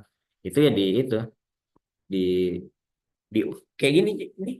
Oh, kucing tuh kepalanya segini. Kalau kepalanya segini, badannya segini 2 kalinya. Oh, ini panjangnya. Jadi main-main ini, main ngukur dari mata sama tangan, ngukur-ngukur gini. Nggak kelihatan ya gambarnya, fotonya. Ngerti ya? Jadi, nah seberapa besar ini. Makanya kalau pelukis itu kan suka begini. Dia ke alam, terus ke gedung, ke gambar, dia pakai tangannya. Oh, ini jarak tangan segini. Gedung ini tingginya sekian tangan, berapa jari. Jadi memanfaatkan ruas-ruas tubuh kita itu sendiri sebagai perbandingan dengan benda-benda yang di luar kita. Jadi ukurannya badan kita dihitung dibandingkan dengan ukuran ini kita. Jari, terutama jari sih. Jadi ngukurnya pakai jari aja. Panjang jempol, panjang telunjuk, itu dipakai untuk ngukur. Anatomi belajarnya gitu kalau di seni rupa. Baik, terima kasih Bapak. Nah, ini ada beberapa pertanyaan lagi Ya. terkait teknis lombanya, Bapak. Ya. Dan ini pribadi chat ke saya pertanyaannya tentang lomba-lombanya. Nah, mungkin ada pertanyaan terakhir ya dari Kak Agung, yaitu kriteria penilaian untuk lomba ini. Mungkin Bapak Oyes bisa memberikan Mungkin kalau kriteria dari ataupun guidance. Mbak Siska mungkin ya. Iya, em, jadi ada syarat pendaftarannya ya. Dan juga nanti mungkin Mas Oryes bisa menjelaskan tentang tokoh-tokoh yang Baik. akan karakter-karakternya. Nah, ini untuk syarat pendaftaran kompetisi, em, syaratnya dulu ya. Jadi nanti akan ada juga di poster. Jadi yang pertama wajib membuat cerita sesuai dengan tema yang telah dipublikasikan gitu ya. Terus hasil karya wajib orisinal. Tadi berapa kali kita dengar dari Mbak Reda dan juga Mas Oyas ya, harus original, bukan hasil dari AI gitu ya. Dan belum pernah diikutkan lomba sebelumnya gitu. Kemudian wajib melibatkan karakter dari Bumi Langit. Ya nanti Mas Oyas akan menjelaskan karakter-karakter apa saja yang dipilih ya, yang bisa dipilih. Tadi juga dari Mbak Ria juga bilang ini akan mempermudah dalam membuat komik tadi. Sebab karakter ini sudah ada story-nya ya Mas Oyas ya, udah ada karakternya. Jadi nanti teman-teman bisa pilih mana nih kira-kira yang cocok begitu. Nah, kemudian format komik strip eh 1:1, jadi karosel gitu ya. Tidak boleh memasukkan unsur SARA pada cerita dan wajib men-tag akun Bumi Langit Official UN Indonesia serta Yuna in Indonesia ya.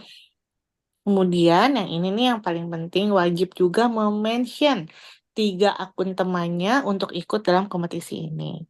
Nah, kriterianya pastinya juga tercermin dalam pembicara-pembicara malam ini ya. Jadi yang pertama pasti ada kesesuaian dengan tema.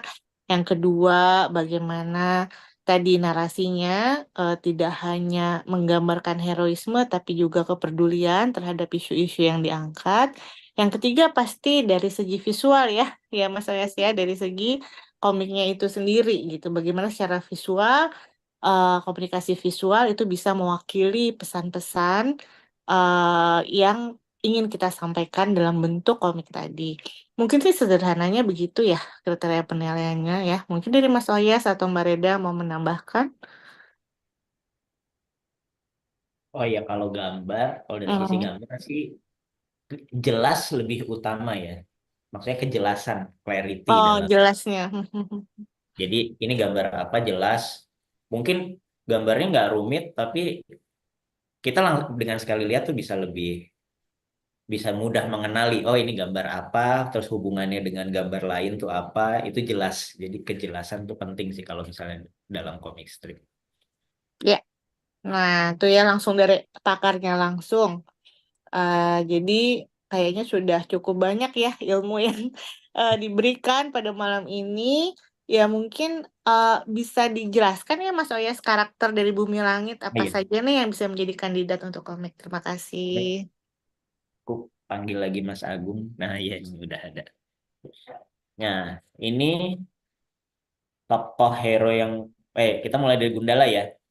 Hmm. Gundala ini putra petir. Gundala putra petir. Jadi memang kalau di aslinya itu Gundala putra petir tuh kayak jadi satu satu nama gitu ya.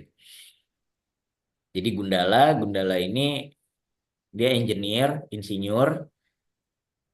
eh, Tadinya dia nemu karena ini kalau dari historinya ya. Jadi karena Indonesia itu negeri dengan banyak petir ya, salah satu negeri dengan banyak petir dan di masa lalunya ada kejadian dengan petir, jadi Gundala punya apa ya? Punya keinginan tahu yang besar dengan petir gitu sampai dia meneliti tentang petir. Nah, suatu saat tapi justru dia yang kena gitu. Dia yang kena ya ketika eksperimen kena petir dan lalu jadi pindah ke alam petir. Jadi ada Kaisar Krons namanya, dia itu ada di alam petir, dunianya dunia dunia yang berbeda. Nah, dari situlah dia mendapat kemudian ada satu misi yang dijalankan oleh Gundala sehingga dia bisa berjasa pada negeri petir dan akhirnya dia menjadi salah satu satria petir. Itu kira-kira. Nah, kemampuannya adalah ya mengeluarkan dan mengubah petir itu menjadi berbagai macam manifestasi. Jadi misalnya bisa disemburkan langsung gitu jadi pijaran atau misalnya dijentikan saja nanti kadarnya berbeda atau misalnya ditunjuk jadi dia sengatannya lebih ringan gitu atau misalnya dirambatkan lewat bidang lain gitu ya lewat tembok atau lewat lantai atau nanti didentumkan jadi berbagai macam manifestasi kekuatan petir jadi sebenarnya dia bisa kekuatan petirnya bisa diolah jadi macam-macam sih atau misalnya dilempar gitu. Jadi nah ini bisa teman-teman explore karena sebetulnya sebuah karakter tuh kan tumbuh ya. Jadi dari tiap penulis dia ada gagasan baru lagi, selalu ada gagasan baru dari tiap penulis yang membuat akhirnya karakter itu sendiri jadi tumbuh. Tapi core powernya adalah petir, nggak lepas dari itu. Itu Gundala. Kalau ini si Buta dari Gua Hantu, si Buta dari Gua Hantu ini karakter terpopuler sepanjang masa. Jadi belum ada yang ini ya, khususnya karakter cergam atau komik ya. Jadi dia yang paling populer, sudah ada 8 film dan 2 seri. Jadi kalau misalnya dibandingin sama pop culture sekarang tuh kira-kira sepopuler Fast and Furious lah pada masanya ya. Jadi maksudnya seheboh itu. Dan dia dari tahun 67. Jadi udah 50 tahun lebih. Gundala, maaf. Si Buta dari Gua Hantu. Nah, dia istimewanya karena dia difabel kan, dia different ability, dia buta. Tapi karena dia buta, dia jadi lebih sensitif, lebih peka. Jadi pendengarannya peka, dan nggak hanya pendengaran ya, jadi getaran, dia bisa merasakan getaran. Makanya dia juga tidak pernah pakai alas kaki karena dia merasakan getaran lewat kakinya, dan rambutnya panjang juga dia itu salah satu cara dia untuk mengenali lingkungannya dari eh, apa namanya, derai angin di rambutnya ya. Jadi itu juga untuk cara dia untuk mendeteksi lingkungannya. Terus si Buta, dia punya senjata, maaf belum, dia punya senjata tongkat. Ini bukan tongkat kayu, tapi tongkat batu dari meteorit di dalam gua hantu. Jadi ini keras dan tajam. Jadi bukan tongkat kayu biasa. Dan itu eh, bukan, nggak bisa patah. Yang bisa matahin itu hanya si ular raksasa di gua hantu itu. Jadi si Buta dapat ininya bukan karena dia matahin, tapi karena stalaktit di gua itu kesabet sama ular raksasa, jatuh dan dipakai oleh si Buta untuk jadi senjatanya dia. Di sebelahnya ada monyetnya Wanara kalau di cergamnya, tapi kalau di seri TV-nya karena dia namanya Kliwon dan mau nengoknya kalau dipanggil Kliwon, akhirnya orang lebih kenal dia dengan nama Kliwon sampai sampai yang baru gitu. Padahal nama aslinya Wanara. Wanara itu ya keras. Next. Nah, ini Sri Asih. Kalau Sri Asih ini sebetulnya dari legenda Dewi Sri dan Dewi Asih ya, sebetulnya dari budaya Jawa Barat. Yang kemudian jadi diadaptasi jadi dia ini hero perempuan pertama, hero, ya hero perempuan pertama. Dan dia makanya ininya juga apa, kostumnya juga pakai kostum tradisional ya. Jadi Sri Asih oleh Pak Kosasi ini justru dia adalah sosok ideal perempuan mandiri. Yang Sri Asih ini dia orang berada, dia jurnalis investigasi, jadi dia keliling dunia. Jadi perempuan, jurnalis, keliling dunia, pokoknya potret ideal perempuan Indonesia lah dibuatnya. Dan dia punya ketertarikan sama sejarah dan seni. Jadi dia heritage juga gitu. Jadi cerita-ceritanya akan bergerak di seputar budaya sama hubungan dengan global. Jadi terkait banget dengan tema UN ya. Next. Nah ini Tira. Tira ini petarung. Tipikalnya petarung dia. Kalau tadi kan kalau Sri Asih dia lebih grace, apa lebih anggun. Dia punya gesturnya gestur penari. Kalau Tira ini gesturnya gestur petarung. Jadi ya layaknya petarung, dia ahli bela diri, juga ahli senjata dan teknologi. Jadi buat tema-tema teknologi, ada juga ya tema UN ini. Tema teknologi, Tira bisa jadi representasi yang baik. Jadi update. Virgo ini youth sebetulnya, dia representasi dari youth, dari remaja. Dia juga punya update sama kebaruan, juga aktif di global juga ya, maksudnya apa, di pergaulan ini, terutama di remaja. Kalau dia kekuatannya, oh tadi Sriasih belum ya kekuatannya ya. Apa nggak? Tira udah tadi ya teknologi. Kalau Sriasih ini sebetulnya dia karena terhubung sama Dewi Asih, jadi dia apa ya, bisa manifestasi kekuatan Dewi Asih juga gitu. Jadi seperti terbang, dia punya selendang sakti yang bisa apa ya dikendalikan selendangnya. Ya, mungkin itu aja dulu ya. Nah, kembali ke Virgo. Virgo ini dia terlahir sinestesia. Sinestesia tuh jadi eh, indranya bisa saling bertukar tuh. Jadi istilahnya apa? Mendengar warna dan melihat bunyi. Ya, jadi sensasinya ini apa? Lintas lintas lintas indera, mendengar warna, melihat bunyi. Nah, dia bisa memanipulasi suara dan cahaya. Jadi bisa membuat ilusi. Nah, dia punya bakat musik dan bakatnya itu ya digunakan juga untuk kekuatan itu juga untuk membentuk cahaya. Jadi dia penggubah cahaya disebutnya. Jadi bisa dia menggubah cahaya, orang jadi melihat seperti apa yang dia gubah gitu. Padahal itu cahaya. Apa sih kalau di sini ilusi ya, seperti ilusi. Jadi bisa membuat ilusi.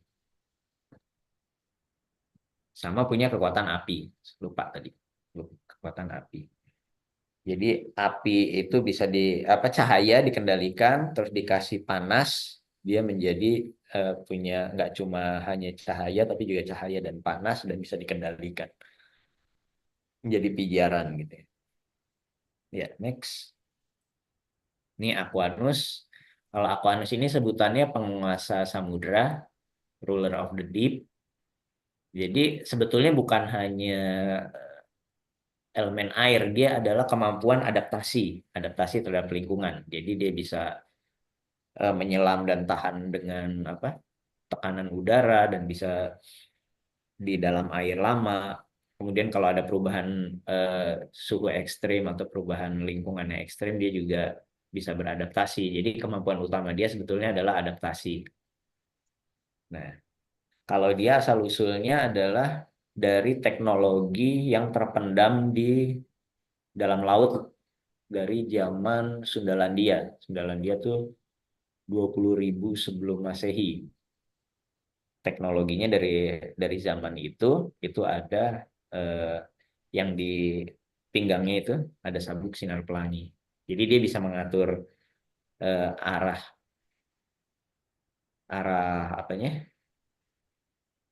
Ya, apakah dia menyembur lurus, apakah dia memutar atau itu, dan juga mengatur panasnya, temperaturnya, panas atau cenderung membeku dan lain. Jadi kemampuan dia adaptasi dan dengan mengendalikan teknologi dari peradaban Sundalandia kuno itu. Jadi teknologi maritim. Selanjutnya masih ada lagi. Udah ya? Udah, Ya. udah Mas. Ya. Kita Ya, jadi karakternya 6 itu ya. 3 perempuan, 3 laki-laki yang bisa dipilih dan digunakan. Jadi tadi temanya ada lingkungan, ada teknologi, terus pergaulan global ya. Ya, jadi ada representasinya masing-masing. Untuk yang lingkungan ada si Buta dan Sriasih. Untuk yang teknologi ada Aquanus dan Tira. Satu lagi yang pergaulan itu ya. Itu bisa Virgo dan Sriasih. satu lagi tadi siapa? Ada Sriasih kan? Ya, Sriasih juga ya. Ya, begitu mungkin. Oke, terima kasih banyak Pak Aulia Sujiwo dan semoga karakter tadi yang cukup banyak ini bisa menjadi referensi untuk teman-teman semua. Dan untuk terakhir kalinya, untuk closing, mari kita berfoto bersama. Dan kepada Ibu Reda Gaudiamo dan juga Ibu Siska dipersilahkan untuk on cam. Oke, sudah on cam. Dan untuk teman-teman dipersilahkan untuk on cam. Yuk teman-teman, kapan lagi kita se-frame sama komikus terkenal, itu Ibu Reda dan juga Bapak Yosa. Nah, ini sudah mulai banyak. Mungkin kita tunggu sebentar lagi. Untuk dokumentasi mungkin bisa dibantu dari tim UN ataupun Yunai. Sembari kita menunggu teman-teman semuanya untuk on cam. Baik, mungkin sudah banyak ya yang on cam. Akan salin pandu untuk fotonya. Senyum. 1, 2, 3. 1, 2, 3. Terima kasih. Mungkin mau pose UN ada nggak, Bu Siska? Nggak ada, mungkin kalau Bumi Langit ada nggak? Atau Mbak Reda? Oh, ini. Oke, mari Gitu ya. teman-teman, kita memposekan Dan gaya Bumi Langit seperti ini. jadi Wow, itu satu ada yang detailnya memakai flashlight sampean, Bapak, dari majelis terapi ya. Lucu sekali. Yuk, kita on cam dan gaya seperti ini. 1, 2, 3. Oke, terima kasih semuanya. Semoga untuk hari ini bisa bermanfaat dan terima kasih khususnya untuk yang terhormat Ibu Reda, Ibu Siska dan juga Bapak Oya malam-malam kayak gini sudah menyempatkan waktunya. Terima kasih, semoga ilmunya bermanfaat dan adik-adik di sini semoga bisa terinspirasi. Terima kasih, semoga malam kalian menyenangkan. Dadah. Terima kasih. Terima kasih semuanya. Terima kasih Ibu. Mbak Terima Reda, kasih, Mas Pak. Oya, Selin. Iya.